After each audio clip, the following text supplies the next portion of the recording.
morning, weirdos.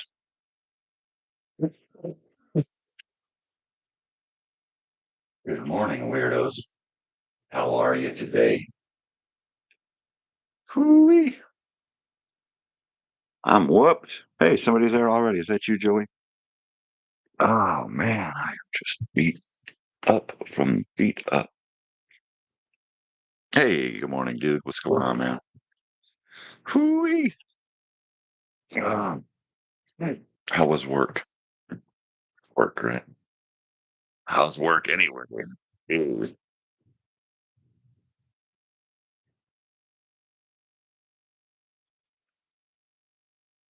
Oh yeah, so yeah, the other night when we were in Pomona. Good, good. It's always nice when work isn't fuck. There's my 909 bag from the open market in Pomona. I earned this dancing around, making myself look like a fool. Yep. Isn't that cool? Looking like a fool. Too cool for school. Oh, that's hot. Hot tubby. Yeah, let's see. I was taking more pills yesterday. I got to get off of those pain pills, though. I don't have any more inflammation, so I'll get rid of them. Uh, Actually, I think I've got to take it one more day just to please the doctor, the dentist, the dude in the white coat. Yeah. So, 5 a.m. here, May 2nd. Wow. It's May. Fucking May.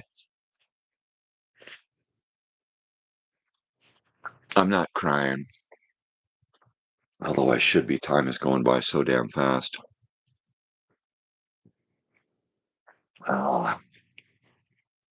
There's those times when you hear those people say stuff like, "Oh, it was only yesterday that they were in diapers," right? God, it feels like it. It feels like only yesterday I was in diapers.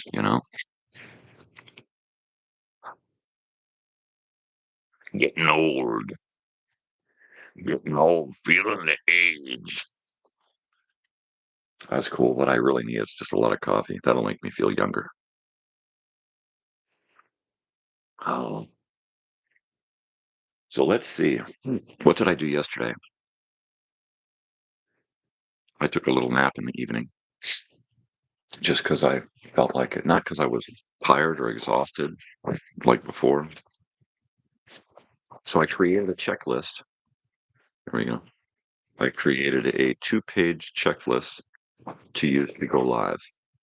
Okay. Isn't that something?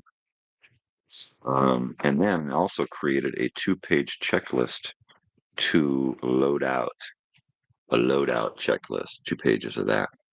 And that will enable me to make sure that everything gets from the house to the van and from the van back to the house. I mean, and make sure that everything gets loaded in at the end of the night. Make sure that it all makes it home. My only quandary now is how to organize it all so that it's easily gotten from the house to the van, to the job, to the van, to the house. Uh, Not everything will be coming out of the van every time. Mostly my computers, mixers, um, microphones, cameras, that kind of stuff's going to come out of the van every time. Sit here in a tub until it's ready to go out again, until I'm ready to go out. Uh, so some kind of organization, some kind of plan. Uh, I was looking at those like Pelican cases, those hard cases with the soft interiors. Mm. And I'm kind of thinking what I'll probably do is get a couple of those. Get one for one for, probably just for cameras, because got another camera showing up today. So that'll make 5 of those little HD cameras. I'm sorry, camcorders. Little HD camcorders. I went and got another one of the one that I've been using. So now I've got triplets. Now I've got 3 of a kind. So I can plug into the 3 of the same cameras, run them into my mixer. And then that leaves me 2 HD cameras for filming, for actual recording of stuff. I think my main thing is going to be to hook a hard drive to this mixer, right? So that when this mixer is live, feeding my signal to YouTube, I will also be recording everything that is mixed. And I think that's going to be brilliant in order to keep me from losing data, losing sound, losing information. If I'd have been recording Monday night, I would have had everything saved, and I wouldn't have lost my sound. The live upload would have been bogus, but post production, I could have uploaded the whole thing again. Also, I keep getting hit with commercials from the Giant Rock meeting room for upcoming shows. And I thought, well, rather than have Bush up on stage every single time in between the acts doing something, how about we get commercials for each of the upcoming shows for the following weeks? And we blast those up on the screen in between the acts. So we don't necessarily need something going on in between each act. Something for the audience. Why can't the commercials be for the audience to let them know what's coming up, right? So we need to come up with a little 60-second, 120-second spot to play in between the acts that are coming up on stage. And then we can just kind of blast that up on a monitor for the live audience and blast it up onto the screen for YouTube.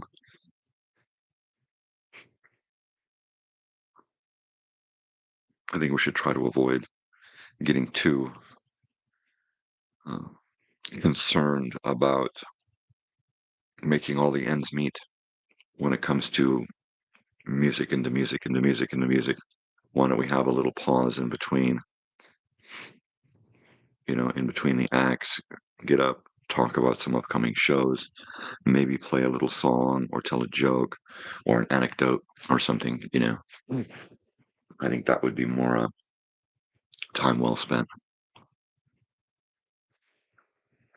Coffee. Still dark. It's the tilly dark. Tilly dark. So let's see. What did I do last night?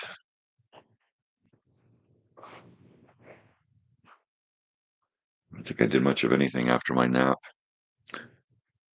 I got up and watched a little Barnaby Jones with the missus.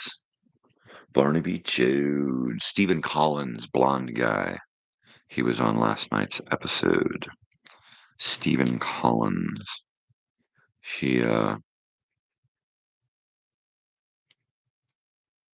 And he did a lot of TV. Stephen Collins. You have to look him up and look at his face. He was all over the place back in the 70s and 80s. I think he even had a TV show.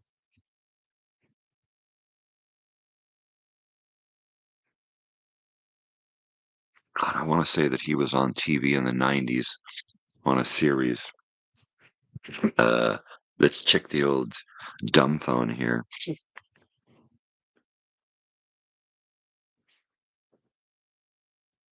Stephen Collins actor. Oh, wow. I knew that was coming. Yeah, he's 76 years old.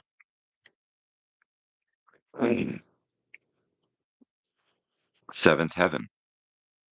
Yeah, that's what I thought. He's the father from Seventh Heaven. And there was a 90s TV show if there ever was one, right? And my gosh, it was like so 90s. Like, anybody watch Seventh Heaven? I did not. I did not watch Seventh Heaven or Party of Five or the what were those other ones, you know? The Baldwin Girls or some shit like that. I don't know. I don't fucking know. And, Fred Garvin, male prostitute. There's a show. Fred Garvin, male prostitute.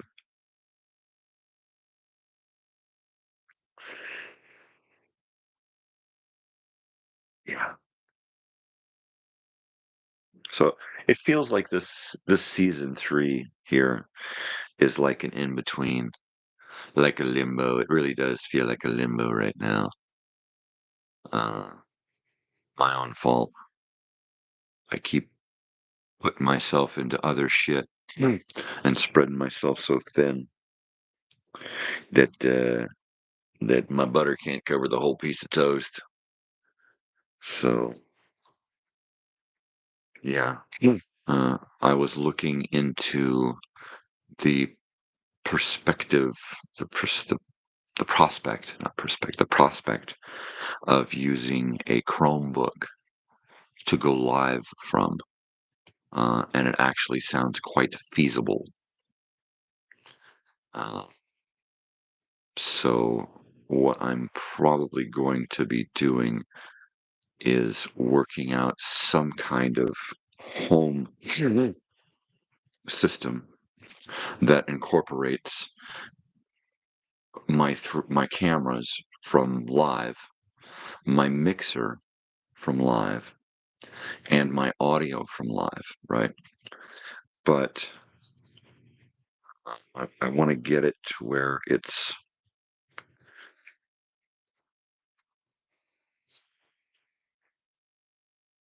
how should I say this? Easy. I want to get it to where that uh, everything is easily set up and taken apart and put away and out to the van and ready to go, or just broken down in here. Um, Cables are my biggest issue, I think, for whether it's home live or out doing a mobile live. I think cables are going to be my biggest issue. Uh, so, along with a Chromebook, I'm going to be looking into um, getting some little HDMI Wi-Fi nodes. I just love to say nodes. Nodes. I got to call it. It's got my nodes. It's because I've got a code. Got my nodes. Yeah, nodes. Totally nodes. Nerds for nodes. I'm totally nerds for nodes. What a kook. Yeah. So I think if I can do that, then I can kind of get this back and forth thing figured out. Because the cables, they're okay at home, but when I start dragging around too many cables for the mobile stuff, it gets a little awkward. So last night I got online and I went to Black Magic, where I got this ATEM Mini Pro audio video mixer, right? And I went there and I downloaded onto my computer their post production editing software. Yes, Terry. And it looks confusing as hell. There are so many little buttons and things and gadgets, and it's maddening to look at it. So I'm gonna have to actually go to school. Uh, I'm gonna have to take some tutorial lessons on how to use this friggin' thing. But you know what? At this point, it's it's about time that I actually spend some time to figure out how to utilize this stuff better, right? I've got a lot of tools at my fingertips right now, and I only am able to grasp like maybe 25% of what is available for me. YouTube has a whole bunch of stuff in their media library. I have I have two really good video editing programs now. Uh, I have the ability to pretty much find any audio and video element that I need from the Internet Archive, not to mention my own archive of, a million things around here that I can use. So I think what I'm really gonna do is find someone who wants to make a video, and this is after I get this whole nighttime thing going, get the graphics created, get the show up and running, get the back and forth situated so that it's logistically not a nightmare. And then I think I'm going to be throwing myself into creating a music video. Um, I want to do something where I can really shine behind the camera. Uh, so I need to get a song that's already recorded, an artist that wants to go out on a regular basis until it's finished and do everything we need to do in production to get it done. Someone who's willing to spend the time in pre-production as well, and someone who's going to give me the carte blanche to do what I see um, as the finished product. You know, I'm going to sell them on an idea for, pardon me, pardon my nose. I'm going to sell them on an idea for a music video, but ultimately it will be my art project, right? Uh, Now, if they were going to be paying me, then I would be following a script laid out by them completely, and with me helping them to create what they're seeing in their head, right? And then I would do my best to facilitate that. But if I'm going to create some music videos for people on the cuff, then uh, it's going to be my way for me, how I see it, uh, with them in the design phase. But yeah, if I'm doing it all for me, then it's got to please me first and foremost. And usually, if I do that, then uh, I can probably, you know, make make the artist really, really happy with a finished product. Yeah, I ain't worked in a couple of days. Not since Monday or Monday. Was it Monday? Yeah, Monday. Tuesday, I went to the dentist and then came home and just kind of floundered.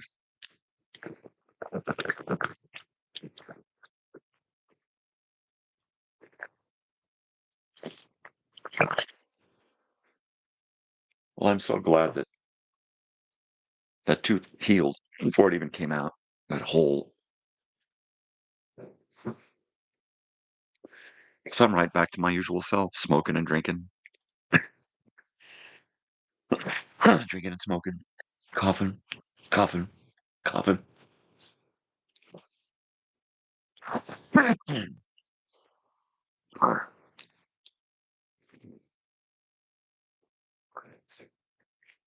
So I know when I'm starting to get closer to where I want to be in my head,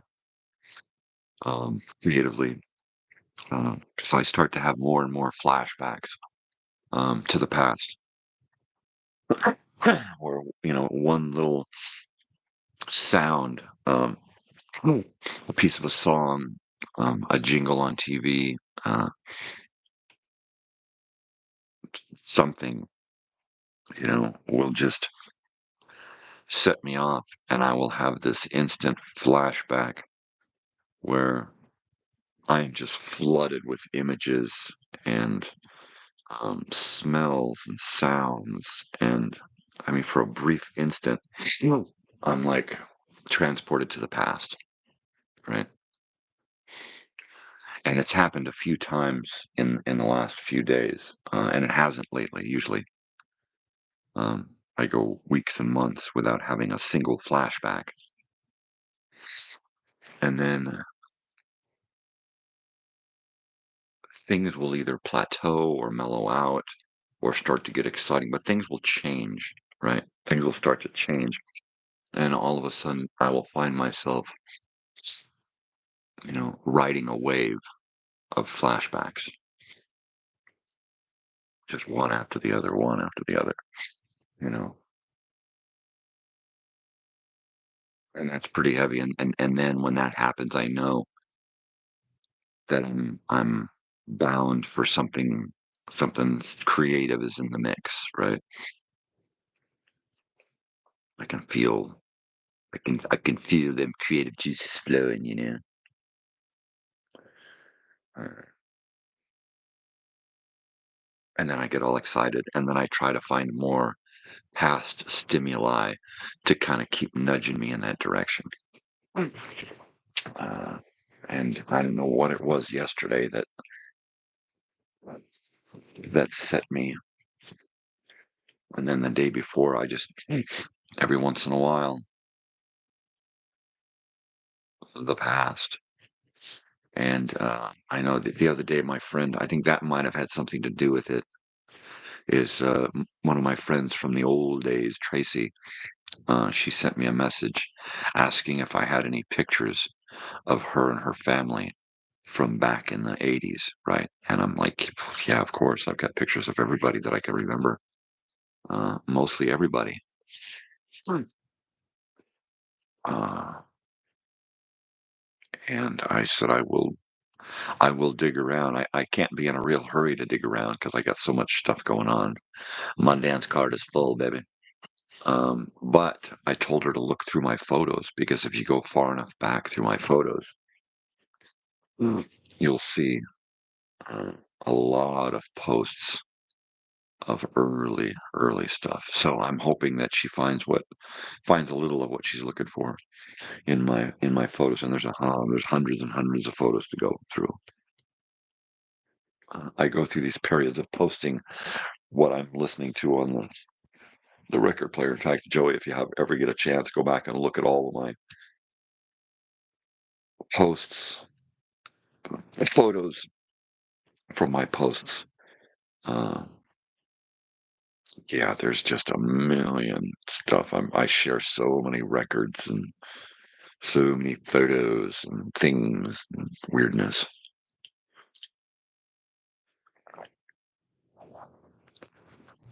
That's M for me,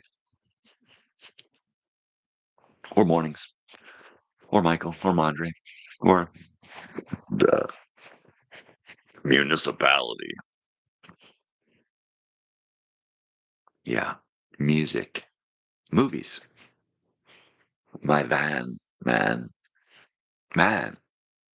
Mm. Totally. I have no dog this morning. I'm dogless. I am without Canine features. Yeah, so let's see. I created an Instagram and a TikTok account, but I don't get on there too much. Uh, I just don't. It's hard enough just to get on YouTube anymore, let alone share what I'm doing on YouTube to Facebook. Uh, yeah, I mean, I should be in a place where, okay, now I've got this going on, so I need to share it to the other things, and I'm just not doing that, you know. Hmm. Uh, I need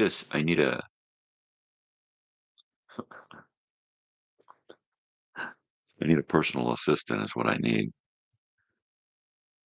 Uh, yeah, I never thought I'd say that, but I need a personal assistant. I need somebody to help me keep my shit together here. You know,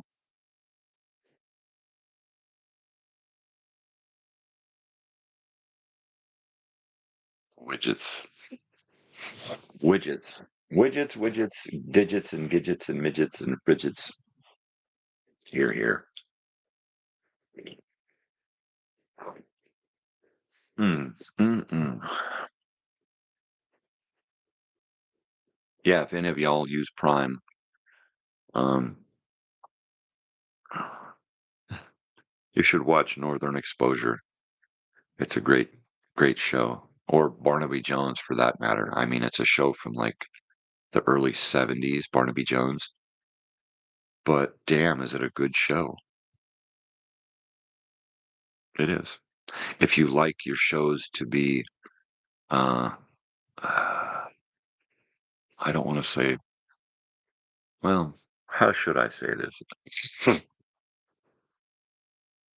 If you like your shows to be formulated, right? And there's pretty much, it's a formula show.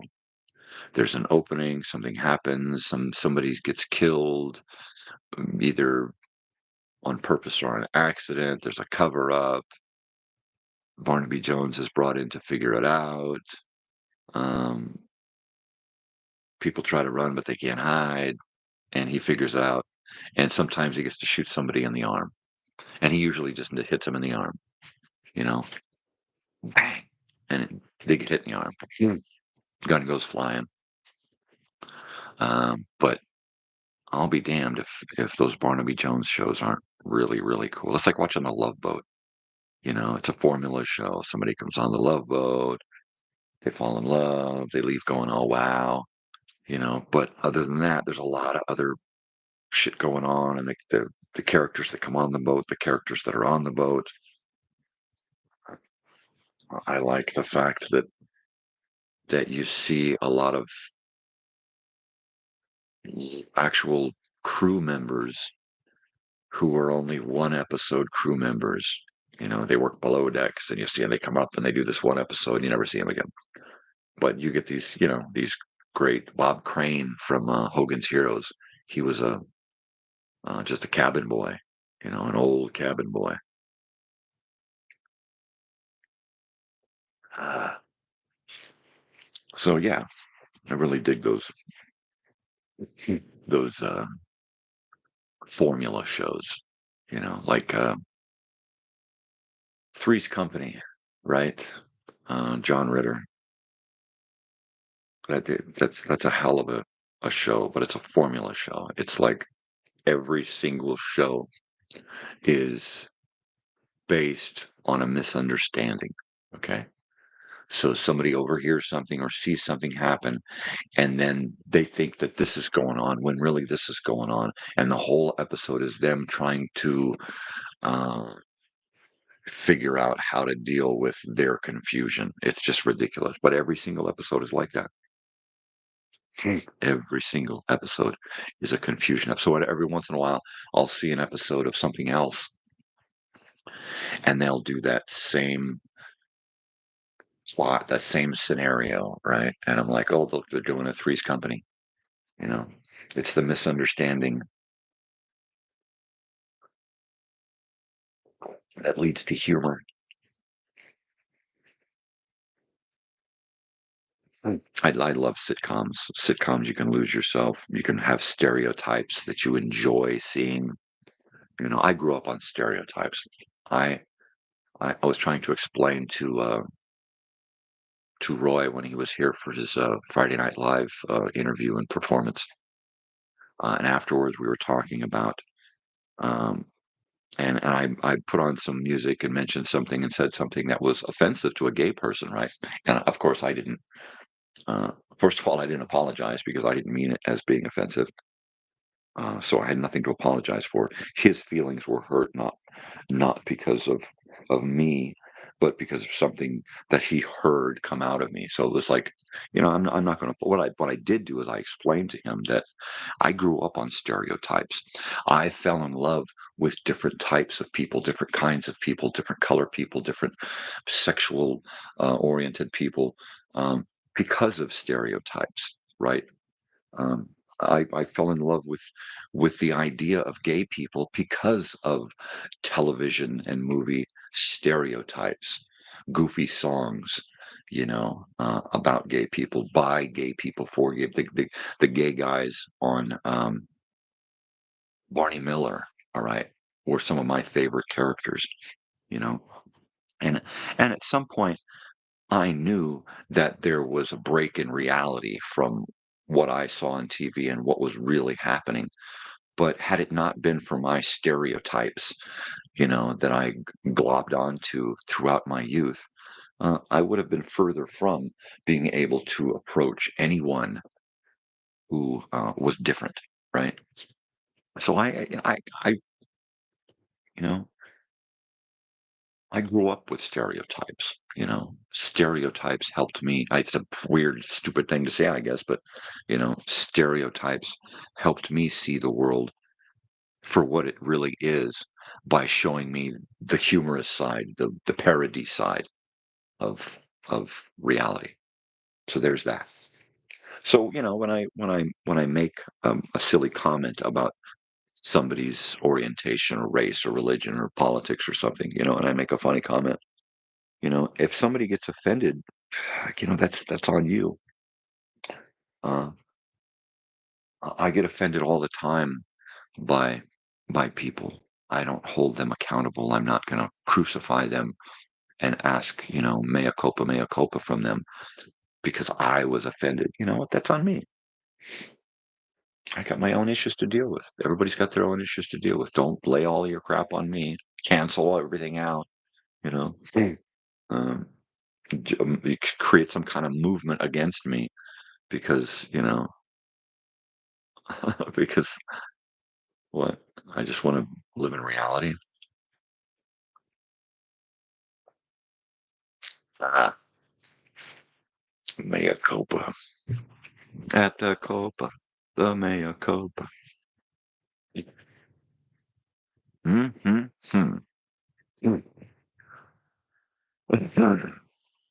So let's see. I did my checklists.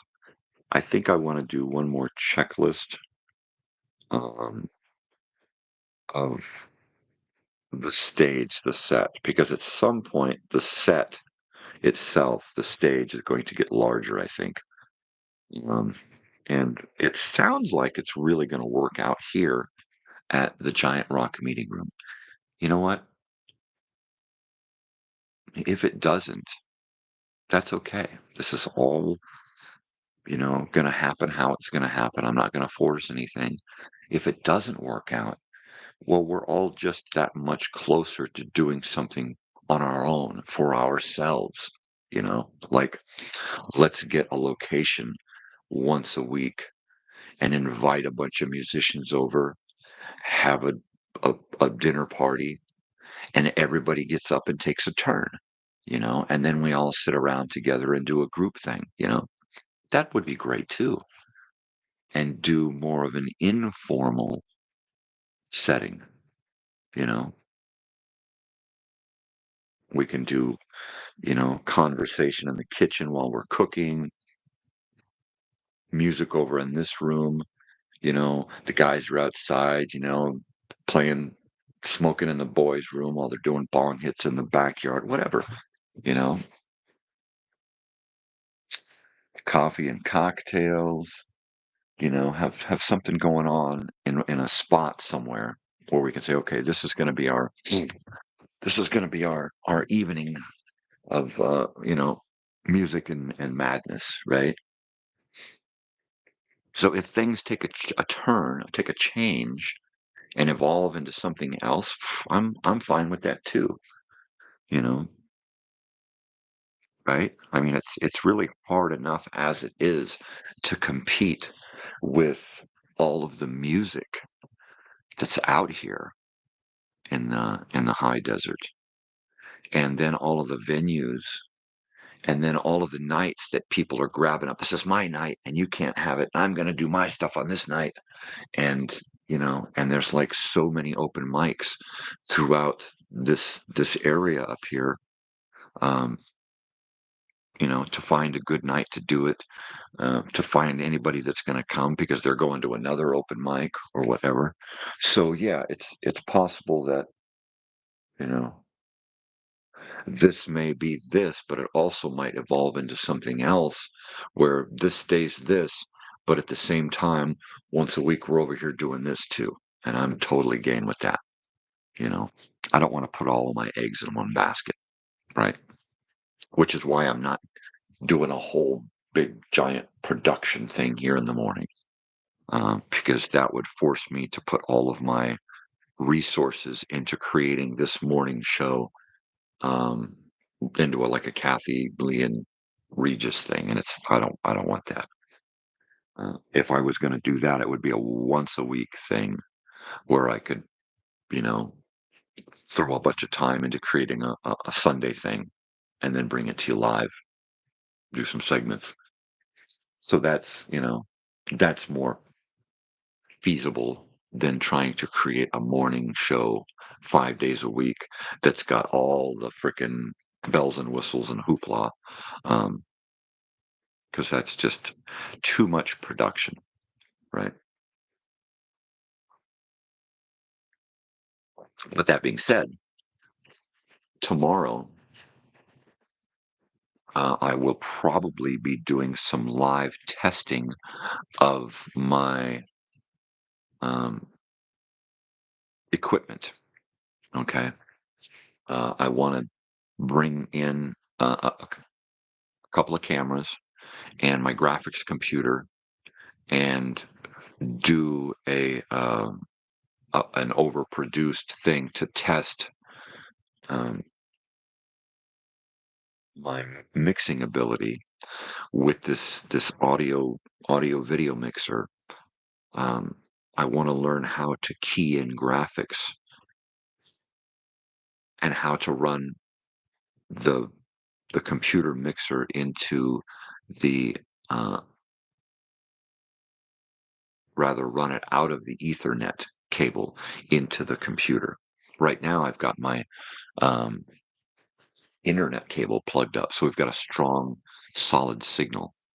I want to use that line dedicated to my mixer, so that it not only gives me a stronger out from my mixer, but frees up uh, another one of these USB ports, right?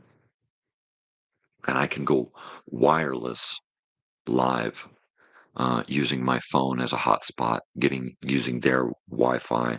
Um, our Monday night location, the owner says that he wants to get the better internet access at his location there, which is great because if that's the case, then I want to run a dedicated hard line out to my computer, which means I'll be getting another one of these little Ethernet pigtail deals to hook up to my USB-C, right? Technical,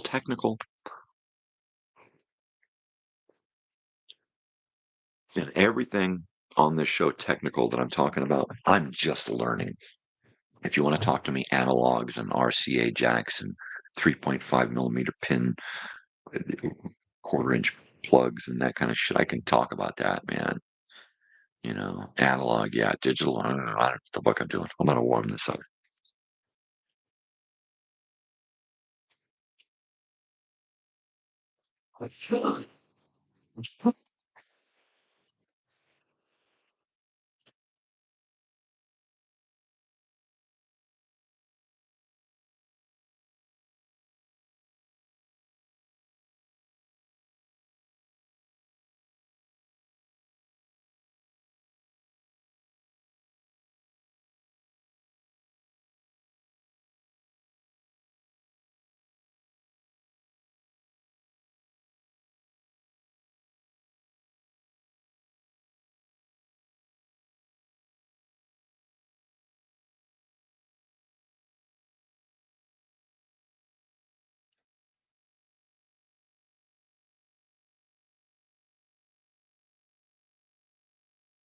Still taking pills. So around 6, I gotta no wedgie. I gotta take a couple of pills. Um, yeah, a couple of pills. Couple of pills.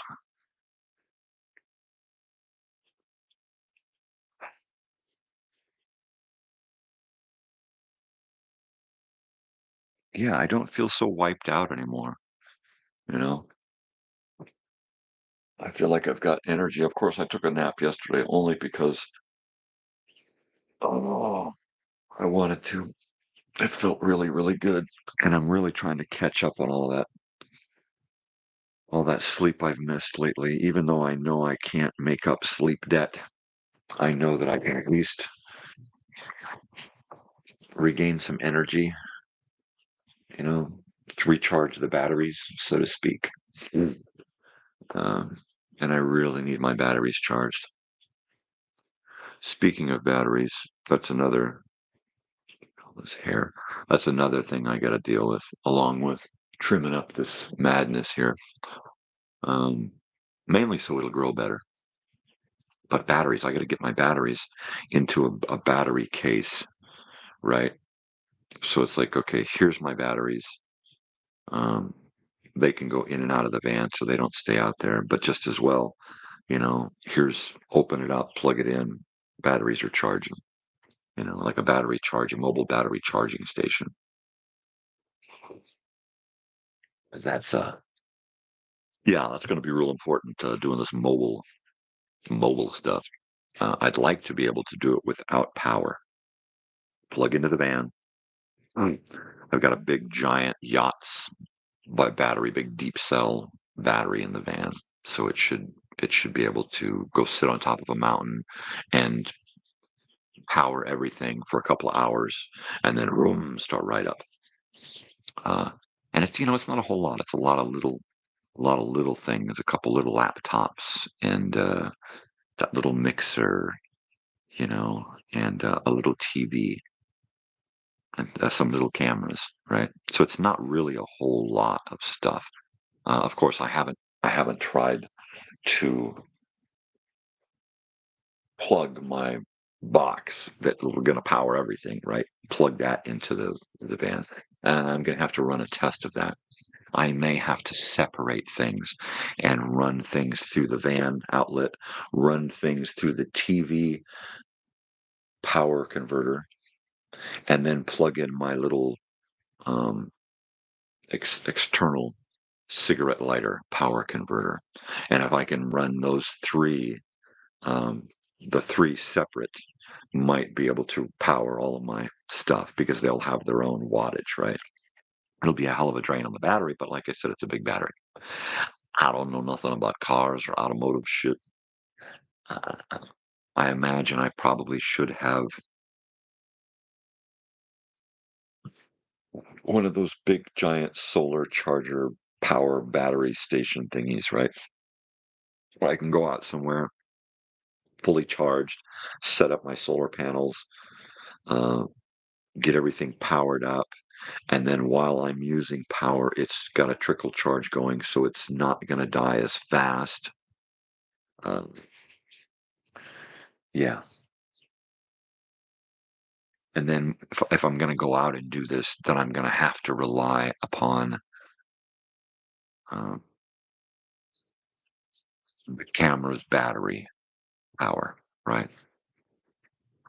So if I do live stuff, it's going to have to be okay. We're going live. Let's turn on all the stuff and now go live, right? We've done our tests. The batteries are topped off again.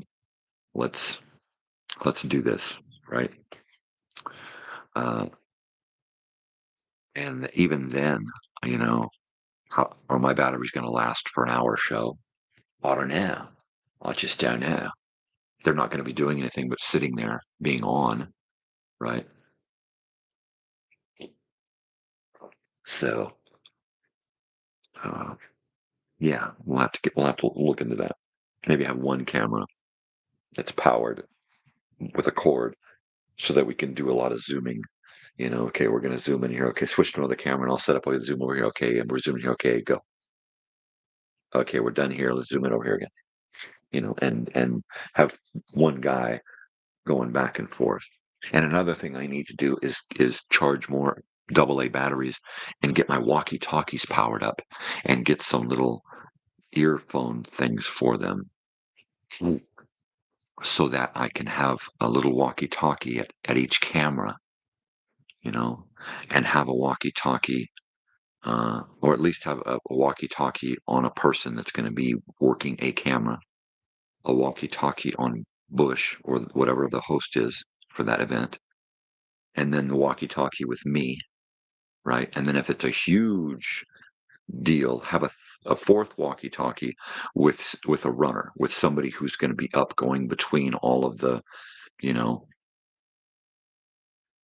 all of the cameras. Somebody who's going to be responsible for being outside the van, off the stage, away from the camera. Somebody who's going to do everything else. Uh, and of course, with my imagination, I'm going, to extremes every time I think about this kind of stuff. You know, it's really just a hobby, and at some point, it's going to feel like it's some kind of um, production, actual, real live production company, right?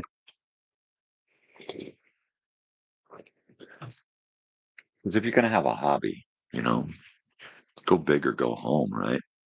Mm. And I'm already home, so I'm going big. I'm just going big, baby. Yeah. It's Fallout Boy. This is my glow in the dark Fallout Boy shirt that I got when we went to the iHeartRadio concert and saw Fallout Boy and the 1975 and Sum 41 and a few other groups. Bush. But that was fun. That was a fun night. I love this shirt. It scared me because it glows in the dark, and every time I go into a dark room wearing it, I'm like, oh wow.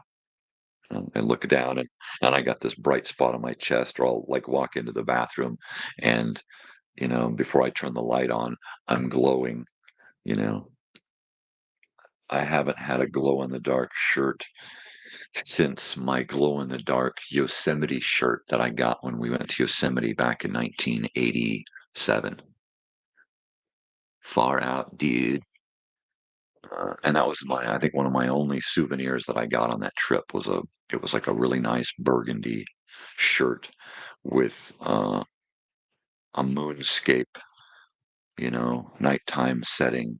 And it was like the stars and the moon and stuff was like glowing, At least that's how I remember it. I'm probably remembering somebody else's shirt, but that's the shirt that I remember. I have a lot of memories of shirts because I didn't have a lot of cool shirts growing up. Well, every once in a while, I'd find a cool shirt at a thrift shop, or a friend would give me a shirt. Yeah, I don't want that thing anymore. It'd be like, prized possession. I had this pink shirt with white lettering, and it was of a balloon that said cotton candy on it, and it was from my grandfather, um, Grandpa Sheffer, who had a balloon, hot air balloon, and he went to carnivals and fairs and stuff and would give rides for money. And he had cotton candy machines, and his balloon was cotton candy, and it was a big pink balloon that said cotton candy on it. Right? What an idea! So he sold cotton candy and gave rides and sold rides.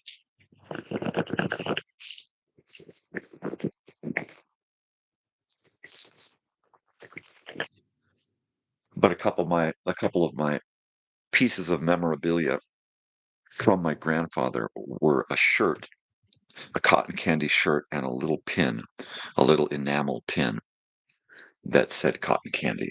And it was just a little balloon, pink balloon with cotton candy written on it. Hmm. I wish I still had some of those little tiny itty bitty things like T-shirts or pins or things from the past, because those are such a huge time travel device, right? Uh, in 1973, when we went to when we went to Wounded Knee and we saw my great grandmother, who was full-blooded Sioux. She gave my sister this little handmade elephant, right? And it was something that was made from like a J.C. Penney catalog uh, sewing pattern, right? And it was patchwork made out of different texture, different thickness, different color corduroy, right? So, and then the inside of the ears and underneath the trunk was a smooth material. But I remember this thing being like an off green, blue, with some other oddball colors in it. But it was just this beautiful little handmade elephant, right? And I've got pictures of it in a few different places. What I would really love would be to get that elephant reproduced, right? Same pattern, the same color corduroy. That would be really, really heavy. It's like almost an impossible task, right? Uh, but little things like that, you know, even the thought of little things like or seeing those little trinkets and things in photographs are even great. Time whoosh, you know. Shit just takes me back, man. Yeah. So it looks like I'm going to be on my own again today. I don't really want to get into producing anything for the Monday night project because it's not my baby, right? And I want to get into the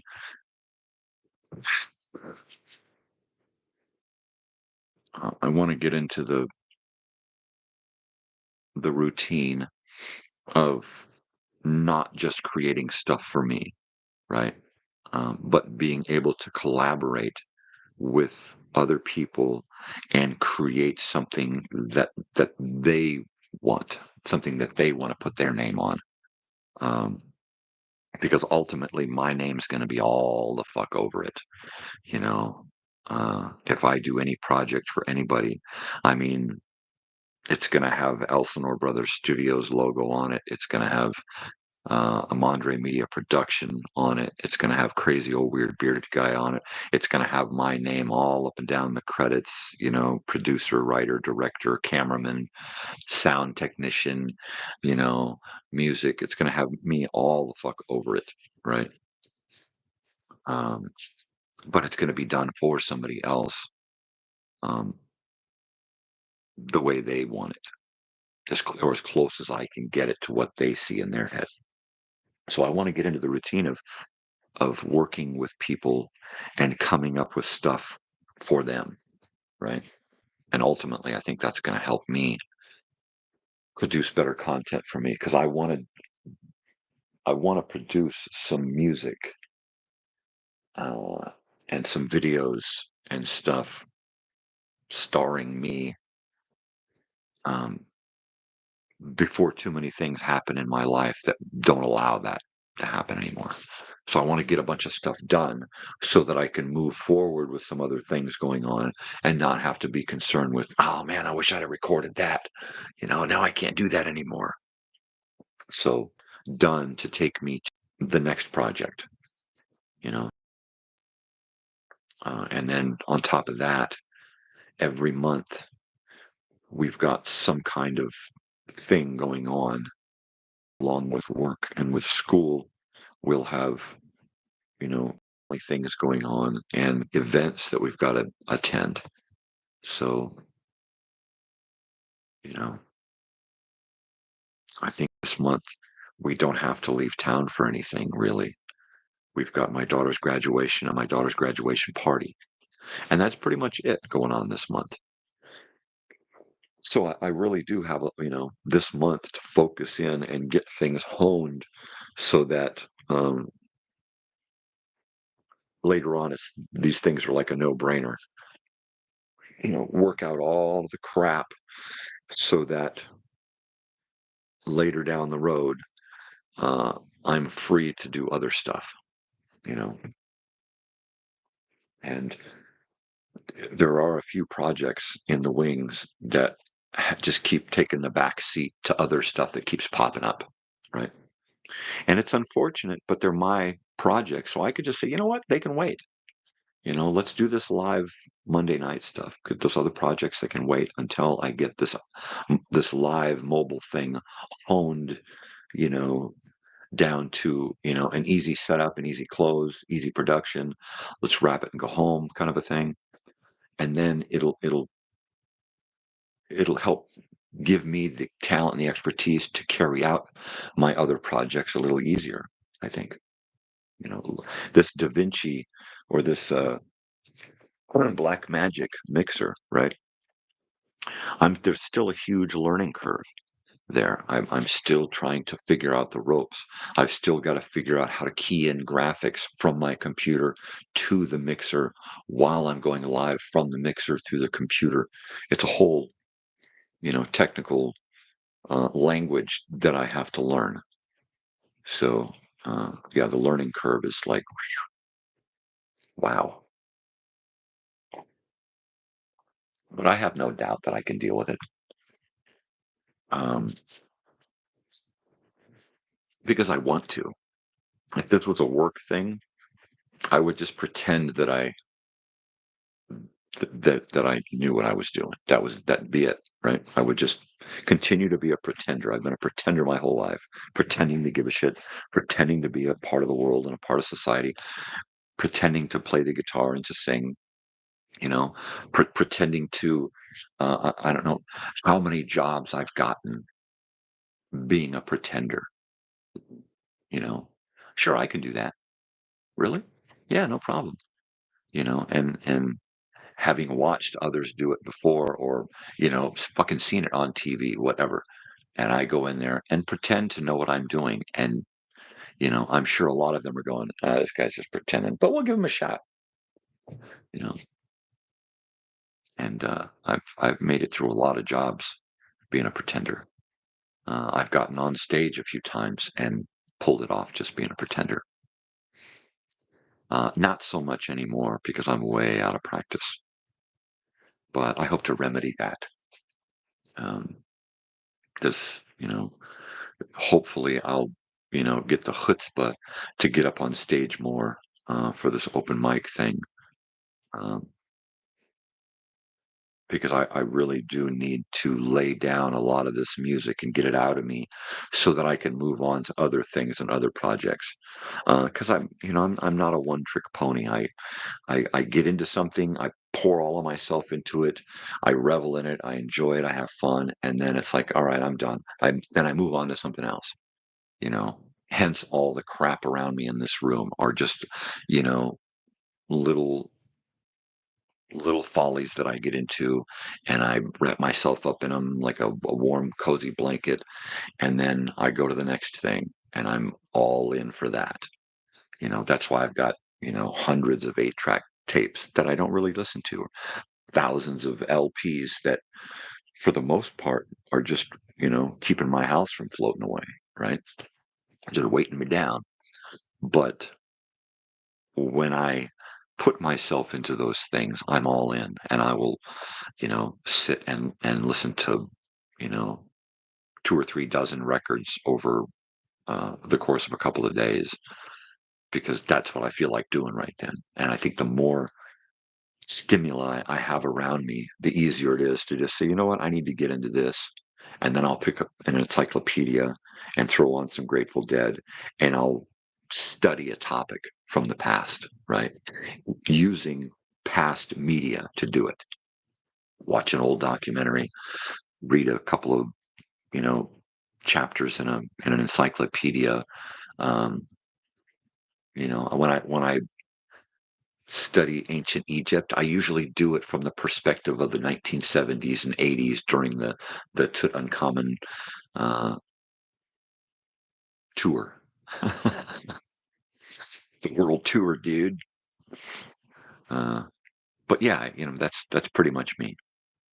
If I'm gonna study admin of the 1950s, I'm gonna pack my wood pipe and I'm gonna mix me a martini and sit here and watch an old Cary Grant movie, and I'm really gonna get into it, and I'm gonna go through some old newspaper clippings and magazines and really get into advertising, and try to find things that stimulate my time travel node, right?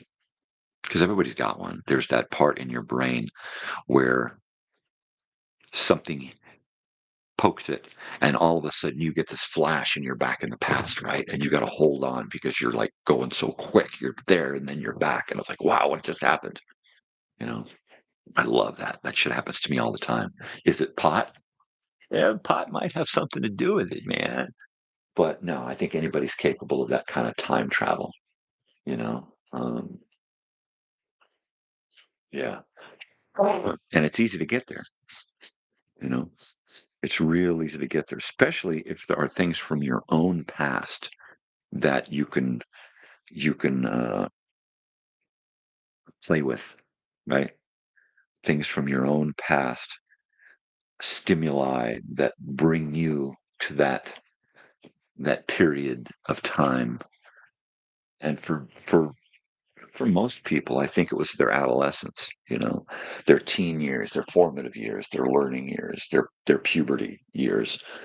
For others, I don't know, for a few others, I think it's for the most part it's the youth, but for some people didn't blossom, until they were in their 20s or 30s or something. For others, it's like, yeah, when I was in my 30s, man, that was like the shit, it was like I had my own pad and, I had this killer job and this new car, and that was yeah, before I got married, man, my life was just great, so for others, you know, but for me, it's, my really my teen years, 13 to 19. I mean, that was it. It's not a lot of years, right? Not really. You know, I guess I could say into my 20s, my early 20s, maybe 13 to 23, right? That 10-year chunk there. Um, but mainly for me, it was the 80s. The first 20 years of my life is probably where I time travel the most. Constantly going back to the 70s and 80s. But that's where I made most of my earliest memories. So I think it's common for people to go back to where they find their earliest memories. I can't say they were my happiest memories, which most people go back to their happy place, happy time. You know, me, most of my memories are pretty heavy and dramatic, traumatic, um, really out there. Uh, so I'm kind of drawn to a period more than an actual event. You know, the events make up the period. The events don't, and then the period makes up the memory. The For me, it's not the events that make up the memories. When I flash back, I go back to uh, not an event or a person or something, but usually to a thing, an item, an artifact, something here takes me to something there, and then something there says, "Hey, while you were here with this was going on," you know, and that's how that works.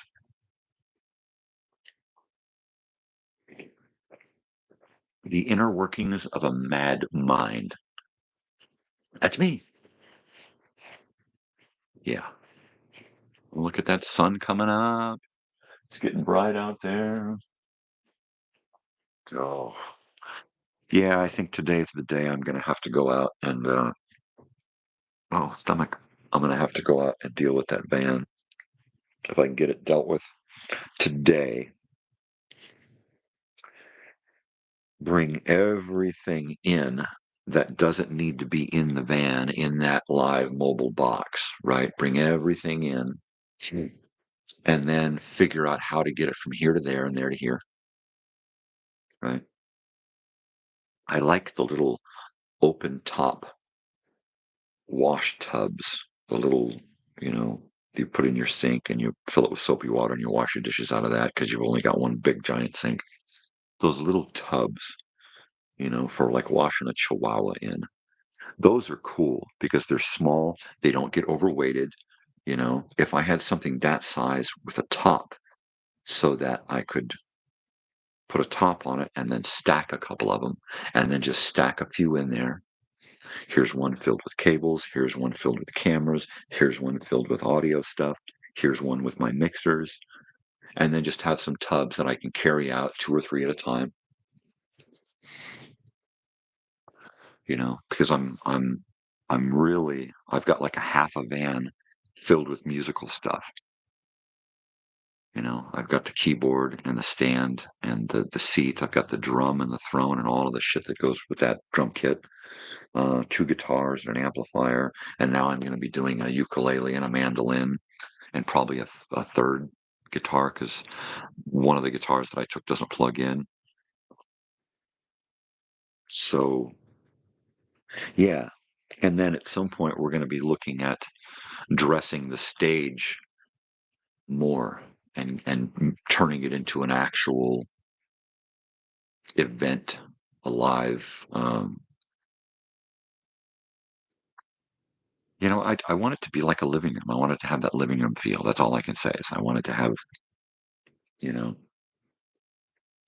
when somebody comes up on stage, I want them to feel like they're going over to somebody's house and hanging out, and if they want to get up there and sit on the couch and hang out for a few minutes and sit there and tune their guitar while somebody else is on stage doing their thing, you know, and then maybe, people accompanying, I just wanted to,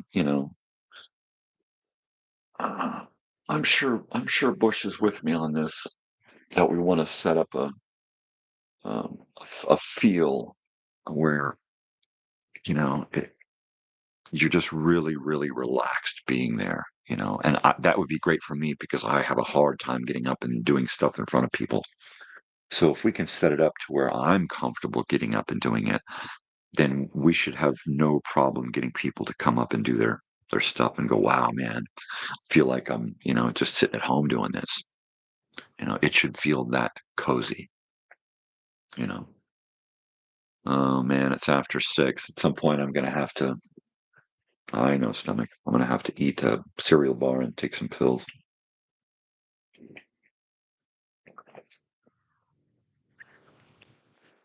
All right, let's see if we get some hot coffee here. Yeah.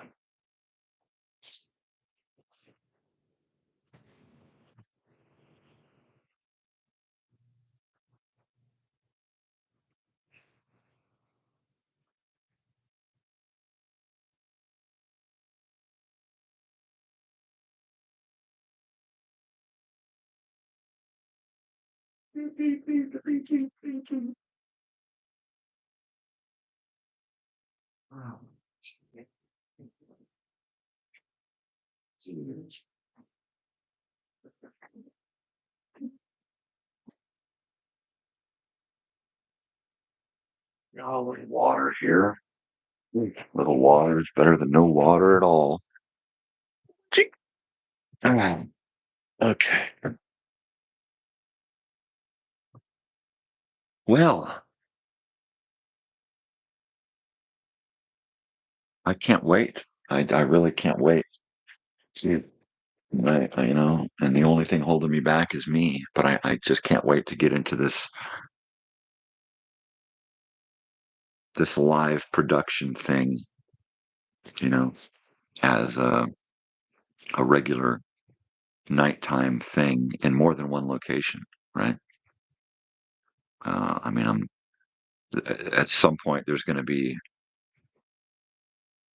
hopefully we'll have the ability to leave a lot of our set dressing and items at whatever location we'll be using for that night, right? And then leave it there throughout the week.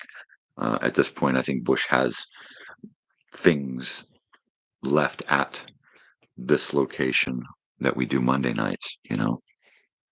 Um,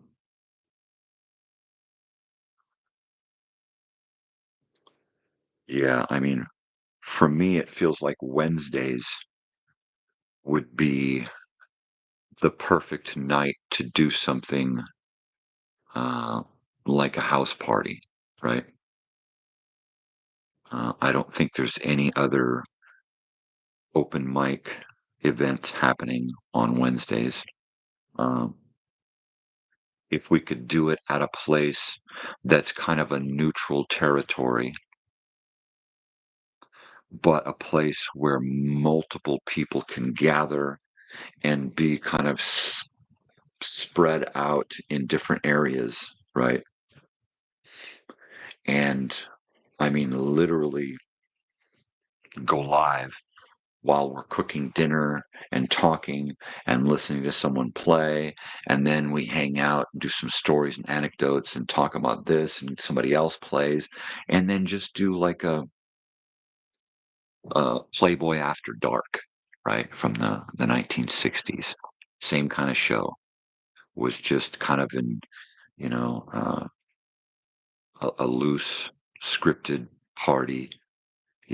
Somebody be dancing, somebody tell a joke, somebody sing, somebody get on the piano, somebody tell a story, somebody mug at the camera, you know. Hugh Hefner would grope some girls. I mean, it was just a pretty basic show, you know. It was a great concept. And to do something like that live in one house with just a bunch of people around, that would be bitching. So there's something that you know, I think on my channel, in my channel description, I think I describe it as one of the upcoming projects. House parties, house party, I think is how I describe it. So yeah, how do we do that? Well, Wednesdays is also a good day because Wednesdays is the least likely day to have a reservation at an Airbnb, right? At a vacation rental. And more than likely, that's where we would be doing it, or someone's house. I don't think somebody would want us doing a live thing from their house and having their whole house aired on, worldwide YouTube, right? But you never know. I mean, maybe some people want to show off. If they're so inclined and they got the pad, then why not, right? But I mean, for the most part, I think it would be best to use a vacation rental. Uh, mainly because it would be neutral. It would be a neutral territory. It would be clean and clutter free. Unlike my house, you come here to do a live stuff, and it's going to be me and one other person, maybe two, and that's all I got room for. And I got like a two-person audience over here, and that's all I can handle in this place. So it's great for like a Friday night interview show, or this morning thing, or for producing my little bits of content, right? But for you know, a big to do, it's going to have to be somewhere else. And I think some kind of rental place would be the best, you know. And I wouldn't have to have it for more than 4 hours, 5 hours, right? Just the night.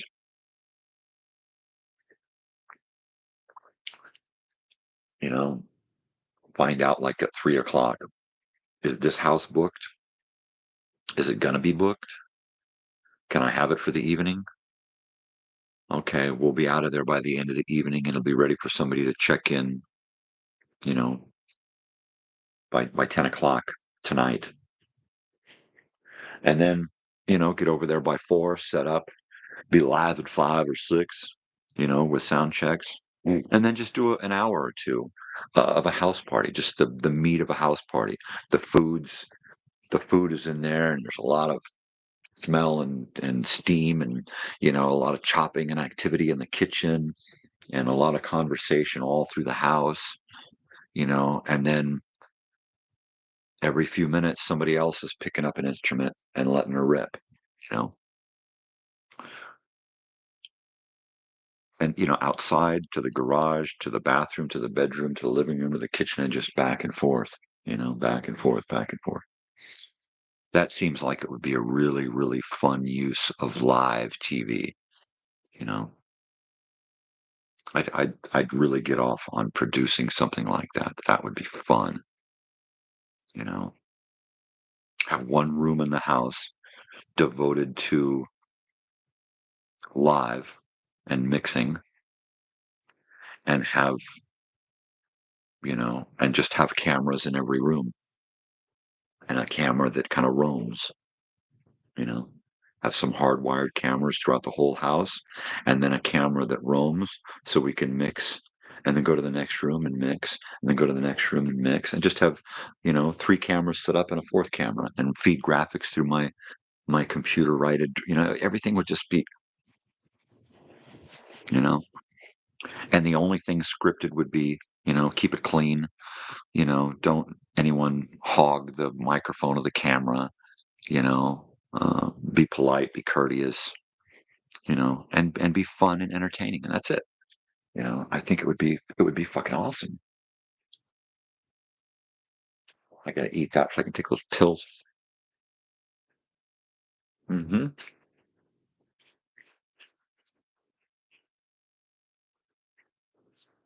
Yeah, I mean,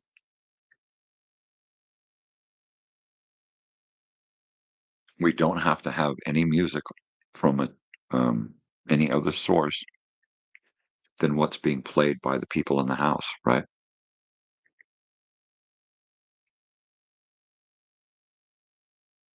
I mean, right? You got somebody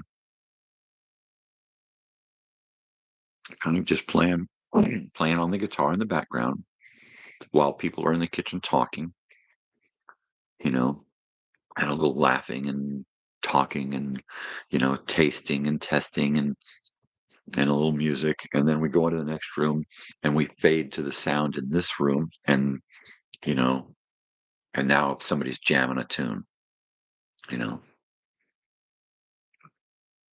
and then fade back to the sounds of the living room. And then and as we walk into the next room, we hear the sounds of the house. And maybe there's a couple of people sitting in a bedroom on a bed with a guitar, and there's a guy in there wooing his girl or whatever, doing a little love song. And we got a camera set up so we can capture, the fingers and the faces and, am I getting too artsy here? I don't know. I just get these. That's why I love the morning times and coffee and bong hits, because I just get into this creative, you know. Ah, ah, ah, ah. Totally. And I'm a guy that gets such a kick out of planning and preparing for stuff. And sometimes it never even happens, you know. And it would seem like all of my planning and producing and getting ready for something was for naught because I never did that. But for me, that was the whole kick, you know. I learned a lot out of getting ready to do this thing that I never did because I can use that to get ready to do this thing that I am going to do. or I can use this that I learned to just do this thing here, you know, you know, by by packing stuff for a trip 20 times so that by the time you go on the trip, you've got exactly what you know that you're going to need before you get there, you know. Like when I go to a place that I've never been before, I'll get directions there. I'll see what's in the area. I'll look at all the major roads and highways in the area. I'll look at satellite photos. I'll look for familiar things, places that I want to eat, gas stations and that kind of stuff. So that like when we went to Pomona and we got there, I could just say to my wife, we need to go over here because this place is over here and we need to go check this out, you know? And she'd be like, but what do you mean? You know, don't we have to go back this way to get over there? I'm like, no, we're going this way because we get to this and go over to there and then we're back over this way, you know? And that's one of the things about me is that, uh, I have a tendency to overplan things, but I run into less difficulty when I do that. It's really, really cool and fun for me to just, get into preparing to do something, even if I never do it. hmm I don't know how many times I've gone on trips in my head and have planned notebooks and maps and routes and stuff and have never gone. Am I disappointed that I never went on that trip? Yes and no. I would have loved to have gone to Disney World back in the 90s, right? Planned that trip, never went. Went so far as to make reservations, never went. Could I use that now? Sure. I could use a lot of what I learned back then, even though it was 20, 30 years ago. I could still use a lot of what I learned back then to plan a trip to Disney World today. I would probably do it much the same way. Am I going to go to Disney World? Probably not. Um, I'd love to, but I'd probably have to win the lottery or, win some kind of inheritance or somebody just says, "Hey, guess what? You're going to Disney World. I got you tickets." And then would I be able to go, right? So life is never that easy, right? Guess what? I just won a trip to Hawaii. I'm gone tomorrow. It's never that easy. We would want it to be. So for some people it might be, but not for me. Oh, I'd love to go to Hawaii too. I'd love to sit on the beach in Hawaii somewhere and smoke a joint with Lucas Nelson, right? Play him one of my songs. That would be fantastic. That would be epic. That would be totally gnarly, dude, right? But that's never gonna happen. That's never gonna happen. Um, well, never say never. I mean, I never thought I'd meet Ben Harper a couple of years ago. I didn't even know who he was, and then all of a sudden, I'm his biggest fan, and I'm shaking his hand. So, yeah, I guess never say never. But I'm hoping that I have more of those kinds of moments coming up. You know, in fact, Starcrawler is coming to Pappy and Harriet's this month. Uh, I would love to meet the members of Starcrawler. Uh, they're weird like me, so that would be fucking outrageous. And if you don't know who Starcrawler is, find them on YouTube now. Mm, mm. Fuck it, I'll do it. Mm-hmm. It's Charlie Man. Charlie Man. Starcrawler. What? Star Crescent.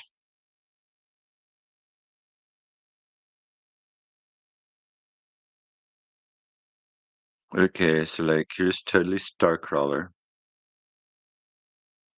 And here's their YouTube mix. And then I'm gonna copy their link. Oh, like totally for sure. And I'm gonna go to my live feed and I'm gonna make sure it's turned down.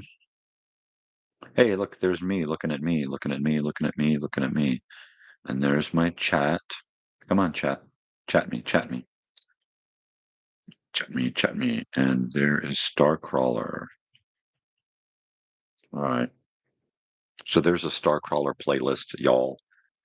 You get a chance, check them out. They're coming to Pappy and Harriet's here in my neck of the woods, and I really, really, really, really hope that I can go see Starcrawler, even if I got to go there by myself. Um, I really, really want to go there. Oh, don't tell me it's the night of my daughter's graduation party. Hmm.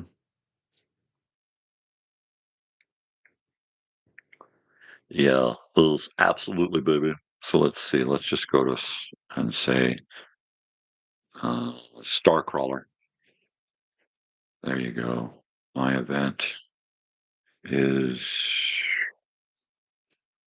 uh, May 31st. Perfect. Okay, so there's nothing going on May 31st, I don't believe. Friday, May 31st. Yeah, my daughter's graduation party is the Friday before that. Mm-hmm. Mm-hmm. Well, it looks like David is interested. So maybe Starcrawler. Hello. Now them I would love to meet, and if I could, I would want to get an LP for them to sign. Um, or Starcrawler LP. Okay, so they do have vinyl. It looks like they have a couple of vinyl items. All right. Uh, Devour your seed, devour you. Okay. Okay.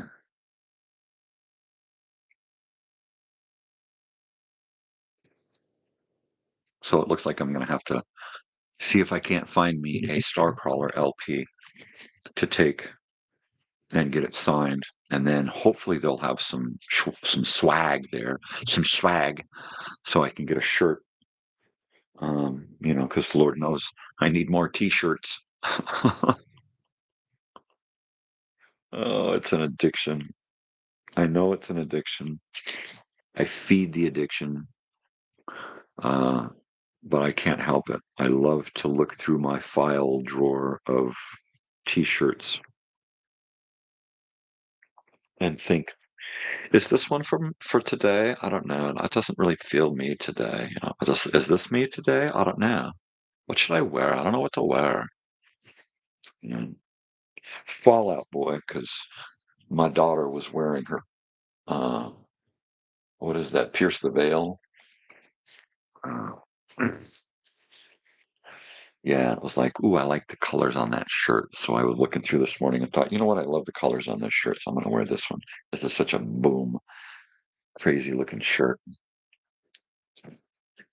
I dig me some Fallout Boy.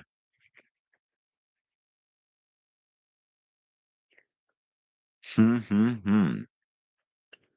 So I don't know how long I'm going to be here today. I don't know. I don't know, so don't ask, okay? Mm-hmm. Mm-hmm. Oh, pills.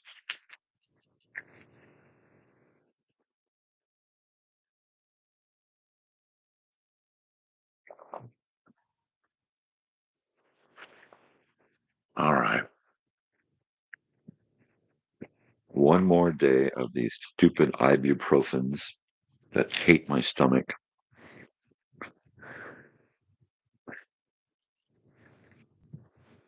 And then I'll just do the antibiotics.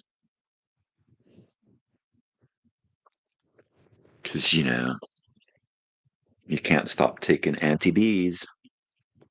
You got to take them all. And I just had a fucking run of this shit. And here I am doing it again. At least these are different.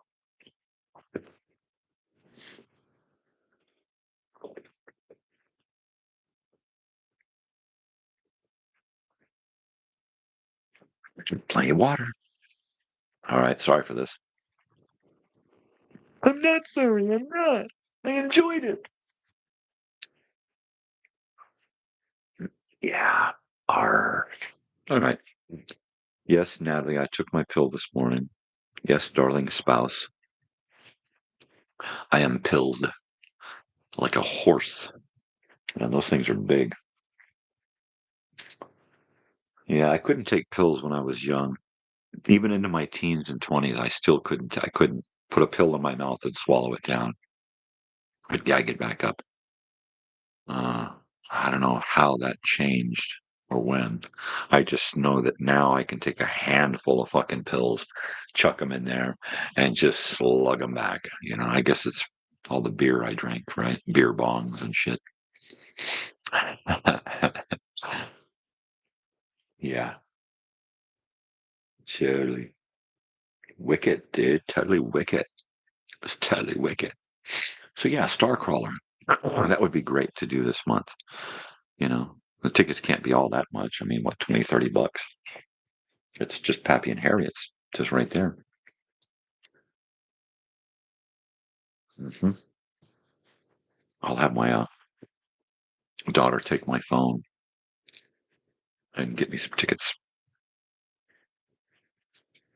Um, I mean, at the very least, I'll take David, right? Because he wants to go. Uh, I don't know that my daughter's going to want to go. Of course, she will have been graduated by then, so it's possible. I don't know. I guess I'll have to check to see if it's an all-age event. Some of their events are all age, some of them are not. I do not know why. It's a bar, and it's a bar, whether there's adults there or not. It's, a bar restaurant. So I don't know. Sometimes you can go in there and eat while they're setting up before the show. Sometimes the place is closed right up until showtime. I guess it depends on who's performing and what kind of privacy they require. Like the Mitch Rowland, Ben Harper family that showed up. They required a lot of privacy. Um, we didn't get it from us. We showed up early and hung out. And I went out of my way to meet as many people as I could and met every, primary person there. I couldn't have done that at the Forum or, the Honda Center or something. But we have Pappy and Harriet's, and if I can get close enough to somebody to shake their hand or to get an autograph or something, because it's Pappy and Harriet's, because it's local, because it's a small little venue and there's only one little back door in and out. You got to go through me to get out, you know. So yeah, I'm gonna do whatever I can do to get them autographs and them pictures and to get my fanaticism on because I am a fan, man. I am the fan man, but totally. And I am known to have fangasms.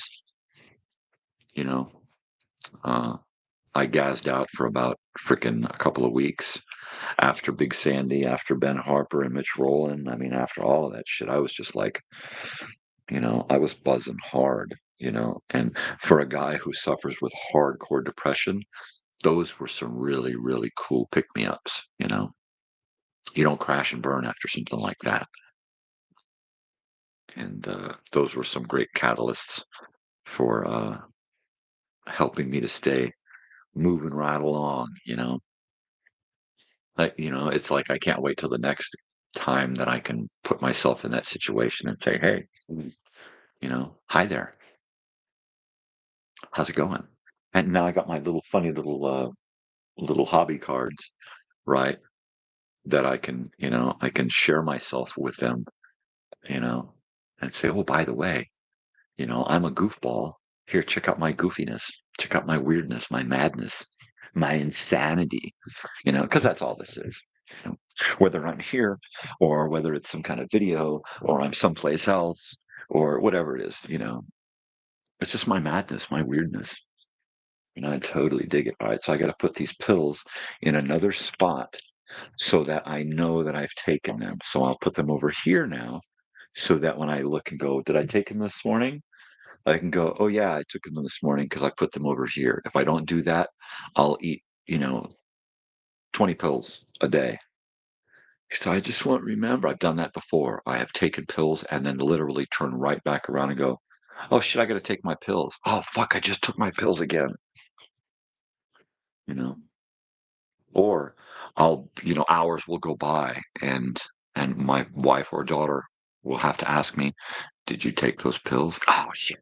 Oh, damn. Oh, damn it. Oh, damn it. No more coffee. Oh, man. Oh, there's a bong hit. So yeah, I'm ready to get all fan gassed out over Starcrawler. Um, totally. Because, I can do that. I was never one for going out and having fun on my terms. I was always beholden to somebody else or feeling like I couldn't be me because I might embarrass myself or, I might have, a whole crowd of people look at me and go, oh my God, what the hell? I don't want to turn off the whole world. And then I got to the point where it's like the other night when they said, we need people to come up and dance for a shirt, and I was the first guy up there, not because I wanted to, but because that yes man was saying, get out there and do it, man. Go do it. You might get a shirt, you'll have to, at the very least, you'll have some fun, right? Um, so yeah, you know, I'm ready to go out and do those things that aren't normally things that wouldn't normally be considered me back then. But this is me now. You see that in movies and TVs and stuff. I've changed. I've become this is the new me. I always thought, God, how corny, how fucking cheesy is that? Gosh, and now I have a new me. Yuts.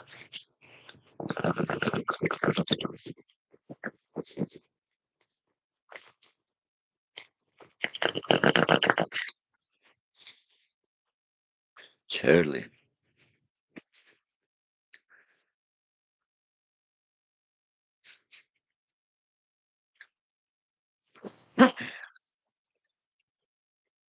So today I'm going to be stripping the van of all of its cables and peripheral stuff, trying to organize things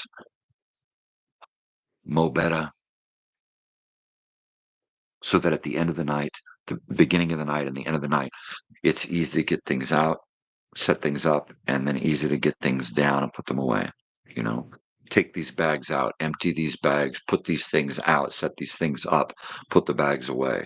At the end of the night, bring these bags out, take all of these things down, put them together, put them back in the bags and cases, stick them back in the van and go.